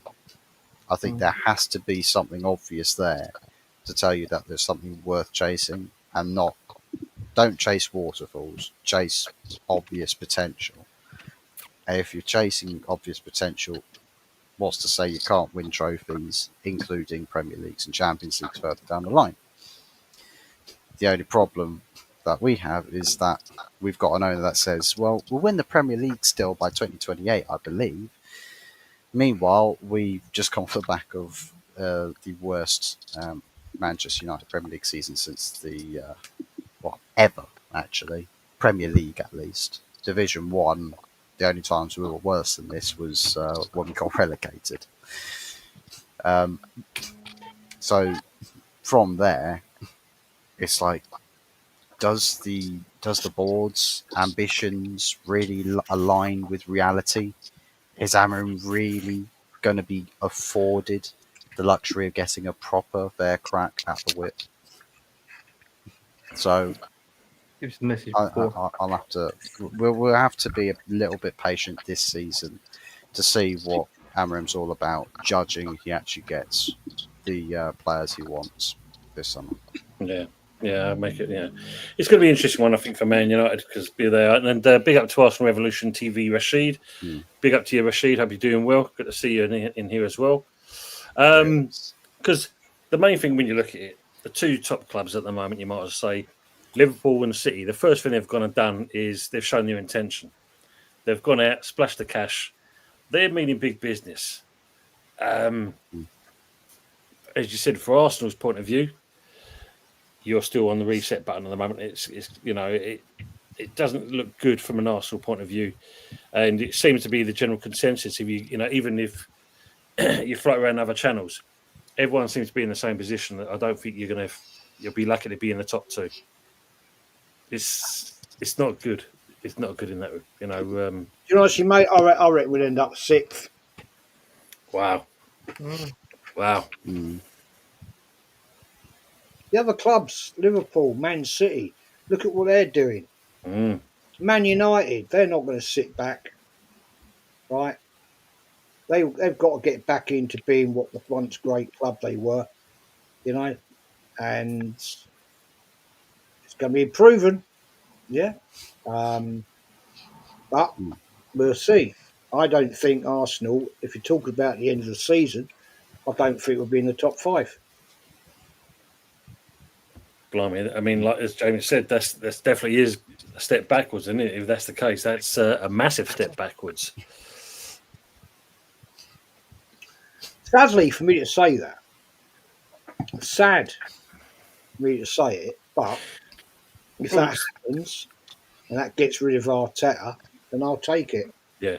Yeah, I get that side of it. I mean, it's the same with us. I mean, like, you know, I'm just going to star Eamon's comment. I'm going to come back like Colin because it's going to, you on like with the manager. I mean, Colin's come up with this one. Like Tony and James, do you actually think we are set to be taken over by Americans for done a deal with drinks company Brewdog? Obviously, there's this Amazon thing. They're going to be the main sponsor. There's obviously New Balance is going to be a new supplier.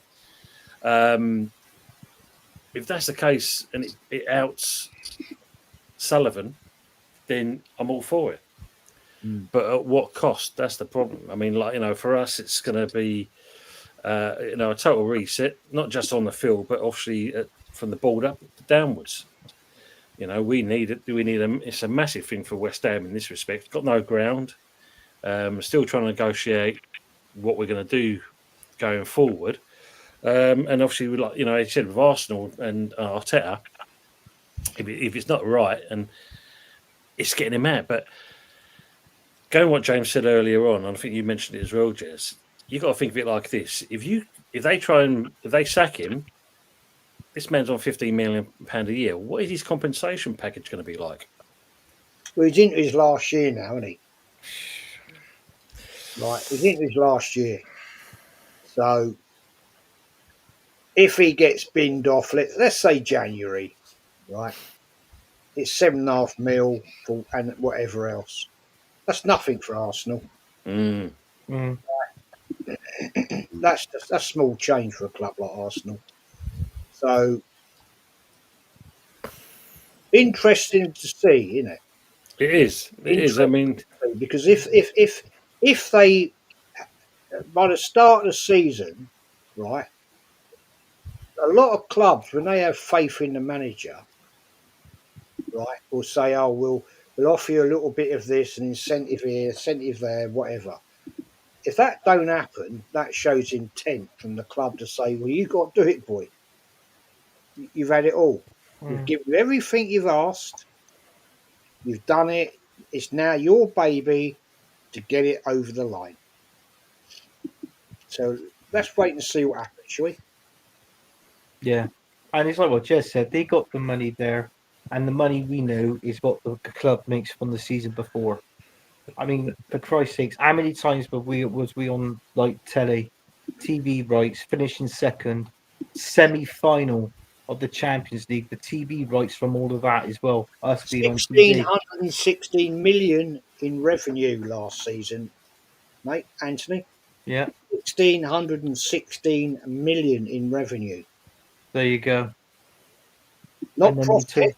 That's not profit. No. 1,616. That's without Champions League money, by the way. No. bloody hell. There you go. That kind of that puts it in a bit of a perspective there, Jez, when you say it like that. Yeah. And we can't afford to bring anybody in, and then we go out splashing 10 million pound on a fucking midfielder. Look, mate, I don't. If you go and look at the accounts of what there is, there's 200. I think it's 220 million sat in a reserve account, which is always there. That's to secure the stadium in whatever ways they do, right? But the other accounts are for whatever they are. I don't know what they are. I'm not part of the accountancy team. Yeah. But Thanks, Leslie. if you look at what they declare their post tax in April the 4th, there's a lot of money there. There's like something 400 million. Yeah. Now, if you take out the fact of that operating cost, I beg your pardon, there's money there, man, to buy players. Yeah. Maybe I'm just saying this. I don't know. Maybe the Cronkies have said, right, you've had all this fucking money, man. Now you've got to prove yourself. We'll give you, like they did last year, probably. They said, right, here's the money from the Champions League. Here's your money this year, 185 million from this Champions League. Right, here's your money. Use it. Buy the players you think you need. Right, and then it's purely down to you. This could be a pure case, right, with Berta and Josh Kroenke saying, here's the fucking rope, mate. Now go hang yourself. Yeah. I don't think you're far off from that. I must have, I think that is the case. Slowly, it's a case of how long do you want to have that noose at? Interesting. It's just the way you was. You sort of tailed off on the end of Jez's point about, here's your rope, mate. Go hang yourself. And the way he said your sentence was just like, yeah, don't go hang yourself, Jez. Arteta.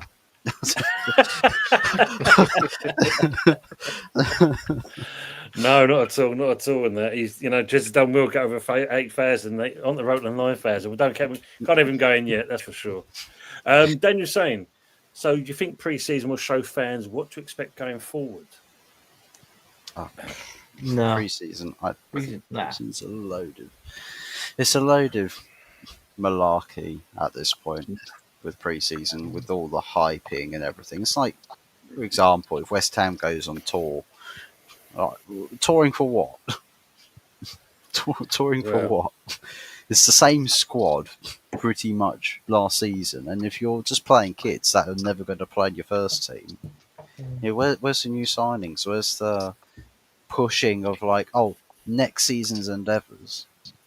It's all The problem with that, Fuzz, when we went on pre-season last year, when Lopetegui came in, the alarm bell started ringing as soon as we watched the first game. So, from our point of view, and that, I'm hoping that our expectations are a lot better than last season. If we got that, I'll take that. But unfortunately, as I said before on the stream, with Potter, it's a case of 1 step forward and 4 steps back. So it's a bit concerning for me how we're gonna set out this season. Is he going to stick with the same thing when the season starts? Because unfortunately, it seems to be the record spinning round. We're hearing the same thing over and over again, and that's kind of worrying in that respect. So, for a West Ham point of view, my opinion. Anyway. Yeah.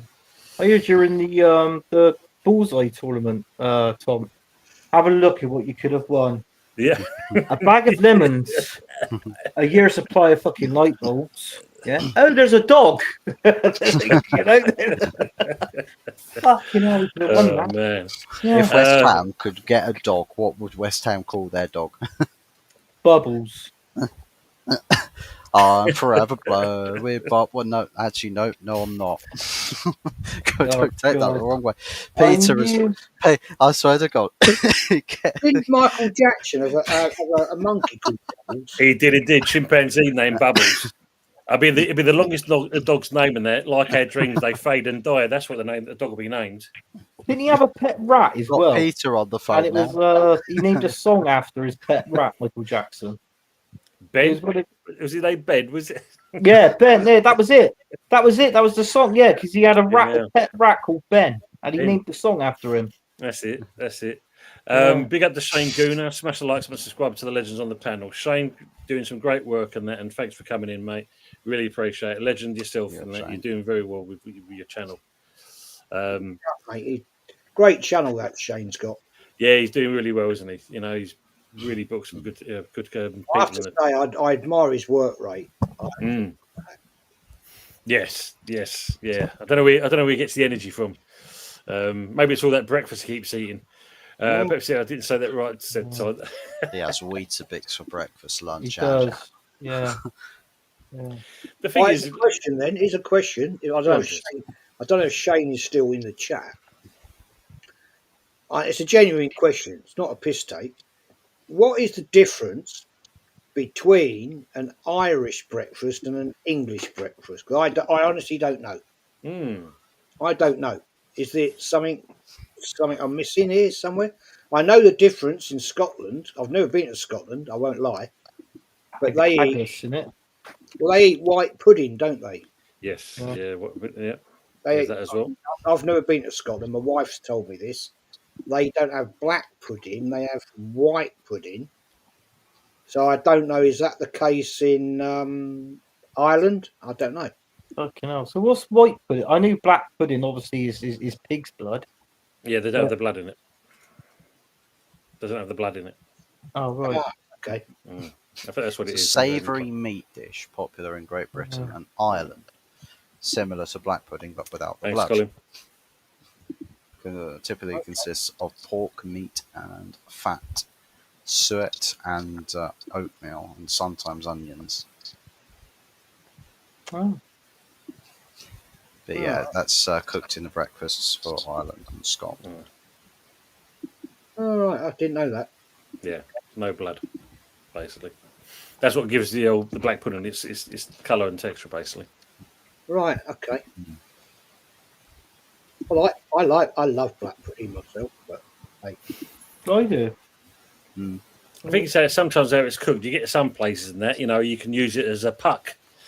Yeah, you can in hockey. Yeah, you could. Yeah. Some places like to overdo it a little bit too much. That's Especially on a Friday. If you get a builder in a calf on a Friday and he went, fucking eat this, and he throws it, but there's a Hey, puck Shane, coming. asked the question. Man. Fair play to Shane, man. I'll leave it to you, Tone, to show it and yeah, of course. Yeah, we'll do. respect for that. Michael saying, who in their right mind would invest in West Ham United? We own no ground, training ground. It's just a big overdraft of money, own, etc. Yes, it's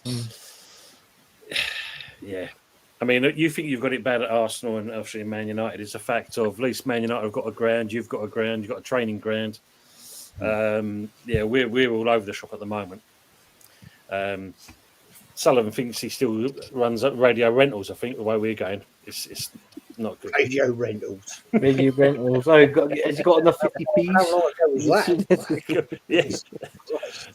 That's like multi-broadcast, man. Oh, do you remember them as well? Yes, multi-broadcast. Remember them as well. See, my parents never had that. No. They never had the one where you got to put the 50p in the back of the telly. They never had that. It was always.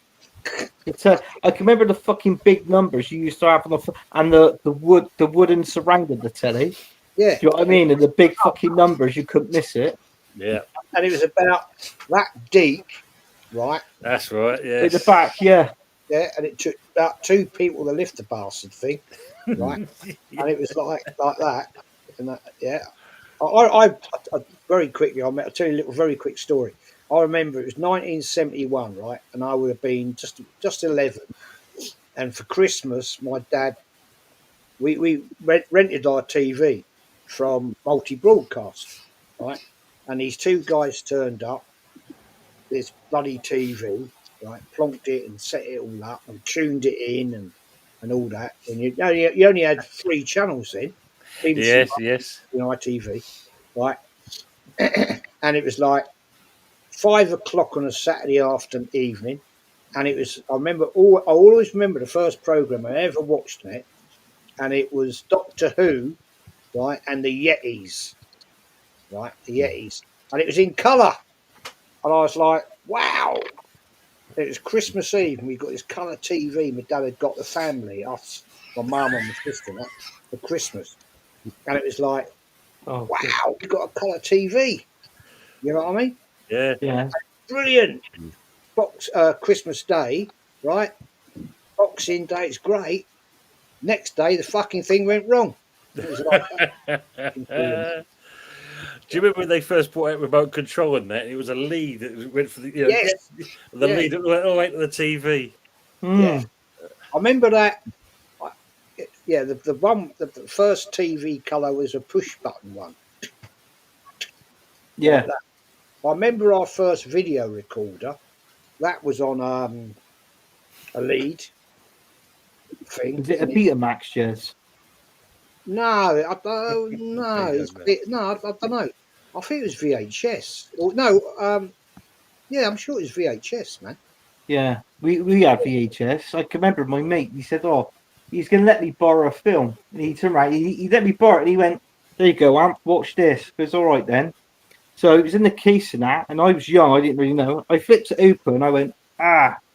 It was a fucking Betamax tape, and I got a fucking VHS video recorder. I thought, well, I ain't fucking watching that then. Wasn't that Philips? Philips was Betamax. There's a few Yeah. companies that did the Betamax and that, yeah. Because I remember I had what was it now? Mum and Dad got the first video recorder as a JVC. The little kind of this aluminium kind of flick down thing in that. I mean, that was a dog's bollocks. That one at the back in the day. Remember when we first got that? What was it? All Right on the Night 5 was the first thing we recorded on it. Remember that? Yeah. And the old Sky boxes, you had the white box with the grey handle, twist it. It was add numbers 1 to 5. That's Yeah. it. Yeah. Just the first. Yeah. Pepsi saying, Jez, English breakfast you get a cup of tea, Irish breakfast you get a pint of Guinness. But Shane has come in and he says full Irish is more known for black and white pudding, while full English will have beans. To be fair, they're usually the same depending on which cafe you get them in. You know. There we go. Thanks for answering this here, Shane. Appreciate that. David Shear saying though, Aussie brekkie is the snaggers without any mad cow disease. Snaggers? What's snaggers? I'm sure he'll come in with that. Fresh is saying the same thing as black and white pudding. Thank you for coming in with the comments, people. Fuzzy just puts chocolate milk in his rice pudding. That's what he does. No, sorry, his porridge. He has that for his breakfast. He's like, he's a new trend, isn't it, Fuzz? Yeah, I've never had white pudding. I've never had that. yeah, my baby nephew decided that he was going to drink the rest of mine. Most of my chocolate milk. I haven't got any now. Yeah, no good. No good. Yes, Fresh, over 1,000 there. So thank you again, guys, for that. That's two of you now, over 1,000. You and Flip Flop. Flip Flop's over. I see. Flip Flop, yeah, he's over on 1,000 now. Gone over 1,000, Yeah, but he can't. Apparently, even though he's gone over 1,000, he still can't have any super chats because apparently you've got to monetize yourself, ain't you? Yeah, he hasn't but he's on the what is it? He's got to do so many he's got to do hours like shorts and stuff like that, and his shorts have his short video, the shorts have gone down, sort of thing. Yeah, but it's either the hours, watch hours, or the short. So if it's 500, it's got to be 3,000. If it's 1,000, you've got to go over 4,000. That's right. Yeah, he hasn't got that. And you get that part. That's the thing he's doing. But as Jess said, if he hasn't applied for the super chat thing, that's the thing he's got to put in. He's got to set himself in motion for that part. Yeah, you've got to pay for that extra on top, ain't you, or something like that? No, it's free. No, it's free. It's just the fact you've got to go, AdSense. Yeah, you've got to set up your AdSense account. Then you've got to do a American tax return form. You've got to do that as well, and then you can start getting paid and all that malarkey. Ah, right. So he's got to do that part for himself. Right. Michael's saying here, predictions on the league finish next season, guys. Fuzzy, we'll start with Man United. Where do you think you're going to finish coming season? Too difficult to say, but let's say that we do all the business we've got to do. I'll probably say European positions. Now that could range from like 4th down to 6th, 7th. But if we say sort of halfway there with business, I'll probably say top 10. I don't want to frame television. That thing was a casket. Yes, it's true. I'll start with you first, Anthony. Where do you think you would be? Well, I said it. I said 4th. I think obviously Liverpool, Man City are going to run away with it. They're the top two to look out for, and it leaves us in Chelsea. But I think Chelsea might have the upper hand this season, so I'm going to say 4th. Fuzzy, I reckon you're gonna finish higher than that because this is the ball that your Man United so-called apparently is going to be playing with. And look at that, it's got the rainbow colours on it. He's got the stars on it. Like, No, I'm just laughing at Frog's comment on about the TV and that. And of course, Frog saying, Jez, let's be honest, it was a wax cylinder back in the day. Probably about right, mate. Got to love the chat. Sorry, Anthony. sausage. No, I was just saying. I reckon Fuzzy will finish. Man United finish higher. This is their ball. Apparently, they're playing with next season. Rainbow. Colours, Oh, so, give that to Arsenal. They'll win the league. They won't lose a game. As long as Arteta approves of it, he'll be the ball to win Arsenal the league. Yeah. Bloody It's hell, funny when the obviously when your grandchildren comes round and they leave their bloody footballs everywhere. Like, do you know what I mean? So Yeah. They're calling it batterbacks, but apparently video recorders are worth now around about £2,000 to £3,000 now. Really? Jesus Christ. The old Betamaxes. I reckon still got a VHS recorder in the loft. Yep, same here. have you? Same here. Does it still work, Jez? You reckon if you plugged it in and set it up, it would probably still work? Yeah, it does. Yeah, I tried it 3 years ago. We having a clear out. I found it. Completely forgot we had it, and I said, "Oh, let's give this a go." And we had a whole box of old VHS videos, Jaws, all them sort of videos, right? So I managed to get a cable that would adapt to play on the modern television, and it worked, man. It worked perfect. Yeah. Jules, that was my mum and dad's first date they went on and went to the cinema and watched Jules. So as me, same as me. Was it? Yeah, with my wife. Yeah. We went from Islington down into London. Yeah. It wasn't a date; it was a whole group of us. It was a whole group of us in 1975, and we went to the cinema and watched Jaws. And yeah, we weren't really together, as you could say, we were together. But then we knocked about together and everything, and ended up together. Then we were about. I was 14 then. She was 15 because she's a year older than me, and we ended up. Oh crikey, when was that? Bloody hell! I don't know, 8 years later, probably full on. No, not that long. 5 years, full on as a couple, and then got married, and all went downhill from there. Brilliant. Well, on that note, Lawrence Watkins, good evening from Lexington, Kentucky. Coming you on, he's saying. Sorry for the delay. He's celebrating his 33rd wedding anniversary with his lady. Lawrence, congratulations on your 33rd wedding anniversary. Brilliant to see you in that, and thanks for letting us know that. And of course, you can see the congratulations, Lawrence. Are all supporting you as well. There you go. Look, snaggers, bangers, sausage chairs. There you go. Right. Okay. Yeah, but Lawrence, I hope you've had a good meal. You've treated her. You've gone out nicely, and thanks for coming in, mate. Daz, good out to yourself as well. Thanks for getting Tony, Fuzz, Anthony, and Jez. Top show night, always saying. Congratulations, Lord Lawrence of Lexington, and he's saying night to everyone. My man. Mama saying congrats to him as well. Steve, of course, I went all in with videos. 2000 because of the double-sided tape cassettes. Then VHS did it for him. Can never back a winner. Well, there was obviously Philips did the laser disc, the 12-inch laser disc. That didn't last long. And the mini disc. Do you remember the mini disc? The mini disc one as well. Yeah, it was that as well. And I think it was Sony did it. Do you remember the newspapers? They put a series of numbers at the end of all the TV programs. And what you had to do was set the recorder up with these numbers, and it'll pre-program as you like. So you think like there was Sky, you see a show, you go to it, you press the record button, and it records it. Yeah, this is what you used to do. I think it's called Video Plus. That was it. That's it. Video Plus. It is a bit of interest for you, right? My wife's brother, bless you, Lawrence. He was in the RAF. He flew Tornadoes, and he flew in the first Gulf War, 1991, and he was in number 5 squadron. Flew from RAF Marham in East Anglia, and we went up to see him once and after the golf and all that, and he got us onto the airfield, and he said, I've always been interested in airplanes myself. It's one of my things.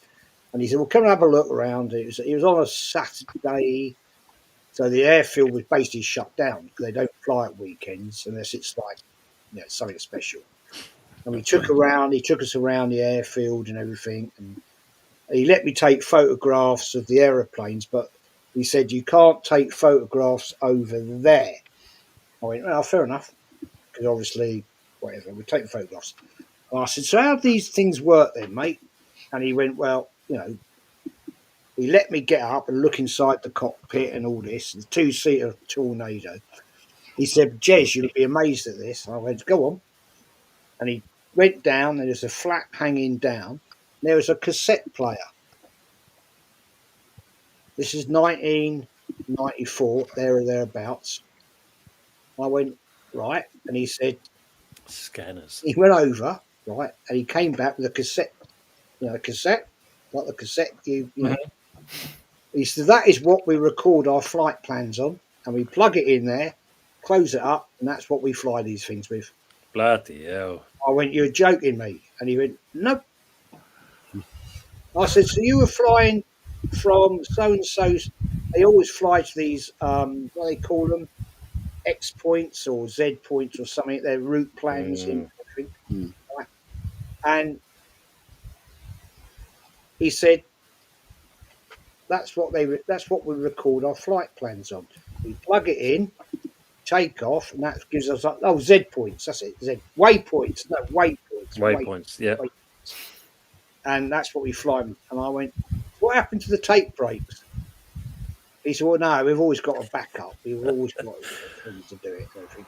I thought, fuck me, modern technology, 1994. You're flying in a war zone in 91 in the bloody Gulf War. You're flying on a bloody tape player. Jesus. Sure. Honestly, man. You think state-of-the-art multi-million-pound aircraft there and working off like a C-90? Yeah, that's honestly, bad. straight up. That is, I swear on my children's life, that is true. Jesus. And on that note, we've just gone over the 2 hour mark, and there's 40 people still in the chat. If you haven't already, make sure you share, like, and subscribe. And also, don't forget to go to Hot Fuss 44 OG and also Jez's Arsenal and all the other people that have been into the actual chat as well now on the panel. We do appreciate it. And as always, thank you very much for helping me get over to the 1,000 mark. As I said, I really appreciate all everyone supporting this. And of course, couldn't do it without my co-hosts on the panel as well, as always, and it's greatly appreciated. Jez, what you got coming up before we go off? To be honest, mate, Tuesday I will probably be doing a show with Kenny Ken, but at the moment I'm like thinking, fucking hell, if I do another show, I'll get copyrighted again. I will beat YouTube and what they've done. I think it was an absolute shit disgrace what they did the other night. I don't mind getting a copyright if they're going to get the content right, but they didn't. They got it all totally wrong. I did a stream after that, an hour, no, not an hour, 15-minute stream. And I said, on that intro, I repeated it and showed it. I said, anybody in there that can tell me where there's any content showing a Southampton versus West Brom game in January 2016, please tell me. Yeah, if they copyrighted me, man, for Arsenal Spurs or Arsenal Everton or Chelsea or Newcastle that is in that video, I'll go fair enough. But Southampton versus West Brom. I did watch some of that shit show, Jez. I gotta be honest with you, you had it in your thumbnail as well. And I thought to myself, what the fuck's this? Southampton versus West Brom. Good shout, Ian. So it proves that YouTube, you could be an Arsenal fan, doing Arsenal content, and they think it's fucking Southampton. That's AI, mate. That is AI now. Yeah.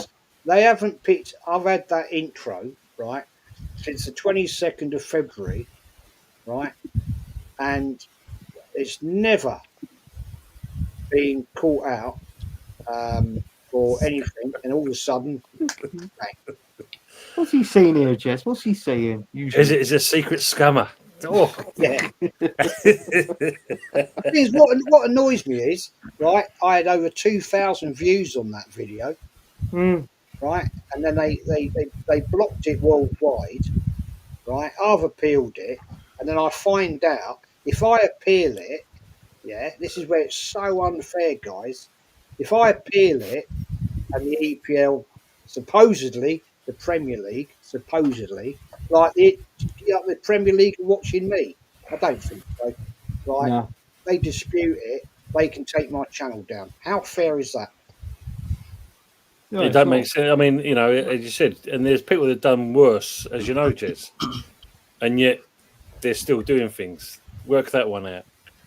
Yeah. Work that one out. It just doesn't make sense in that. Frog, appreciate that. Best West Ham United channel for me, along with Jay and Kez. Deserves many more subs. Top job, Tony. Frog, you know, thank you, mate. As I said, doesn't happen without you guys and that. And as you know, been on Jez's channel, he's been on mine, been on Fuzzy's channel, he's been on mine, and of course Anthony holds himself everywhere we go. We know that anyway. On that note, me, Anthony, and Fuzzy will be having chats because we're hoping to bring back season 3 of The Good, the Bad, and the Ugly very soon. But we'll have a chat, the three of us, and we'll announce a date when we're coming back. And who knows what content we're going to come up with this year and that. The ugly, the uglier, and the ugliest. David Shear saying our government are putting an under 16-year-old ban to social media.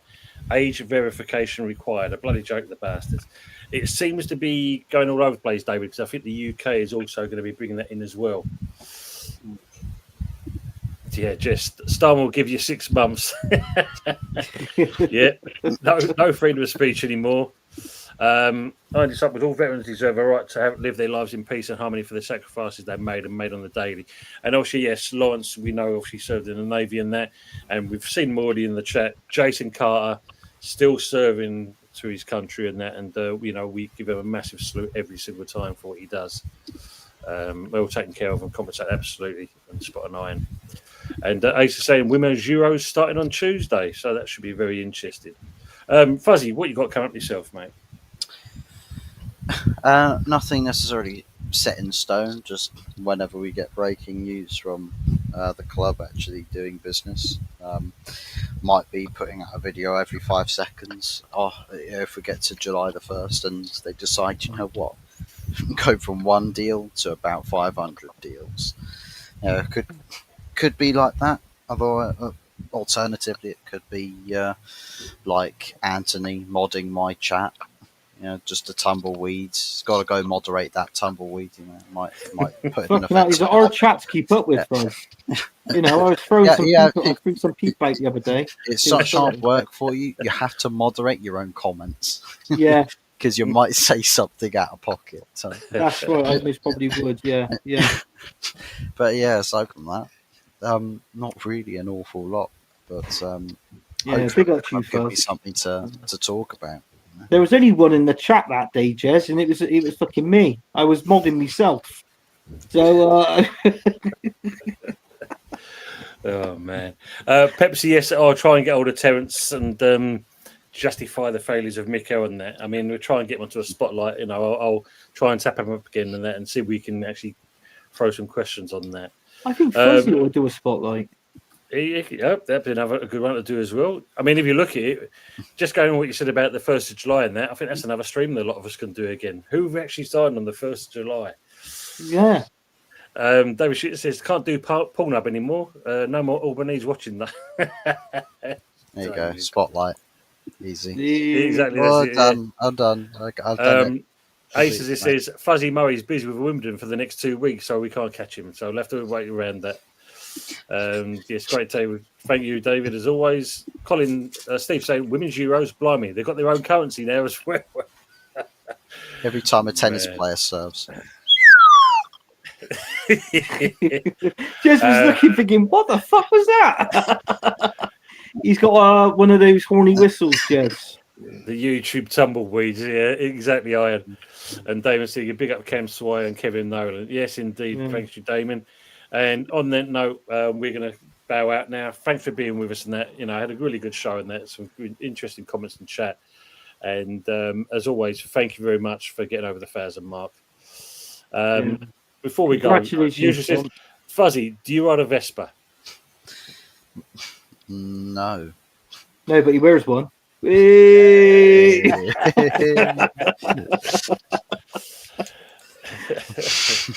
Thanks, Matt. Tommy Abraham off to Besiktas. Breaking news just coming through. Tommy Abraham off. Ollie Ball is at the wheel. Tell me how good does it feel? And on that note, we're going to bow out. So again, thanks for being with us in that. Be back on Thursday with Budgie for the West Ham review. Like I said, me and Anthony and Fuzzy will be talking about if we're going to come back for this Wednesday. If not, it'll be the week after. And again, we'll be back next week for another episode of the Sunday Night Takeaway. So from all of us in the chat and in the panel, thanks for being with us. Thanks again for the 1,000 subs. Enjoy the rest of your evening. And more importantly, have a great week. And don't forget, these next couple of days, stay hydrated. And for people like Jez, don't forget the cream on the back of your neck. Good night, all. And behind your ear.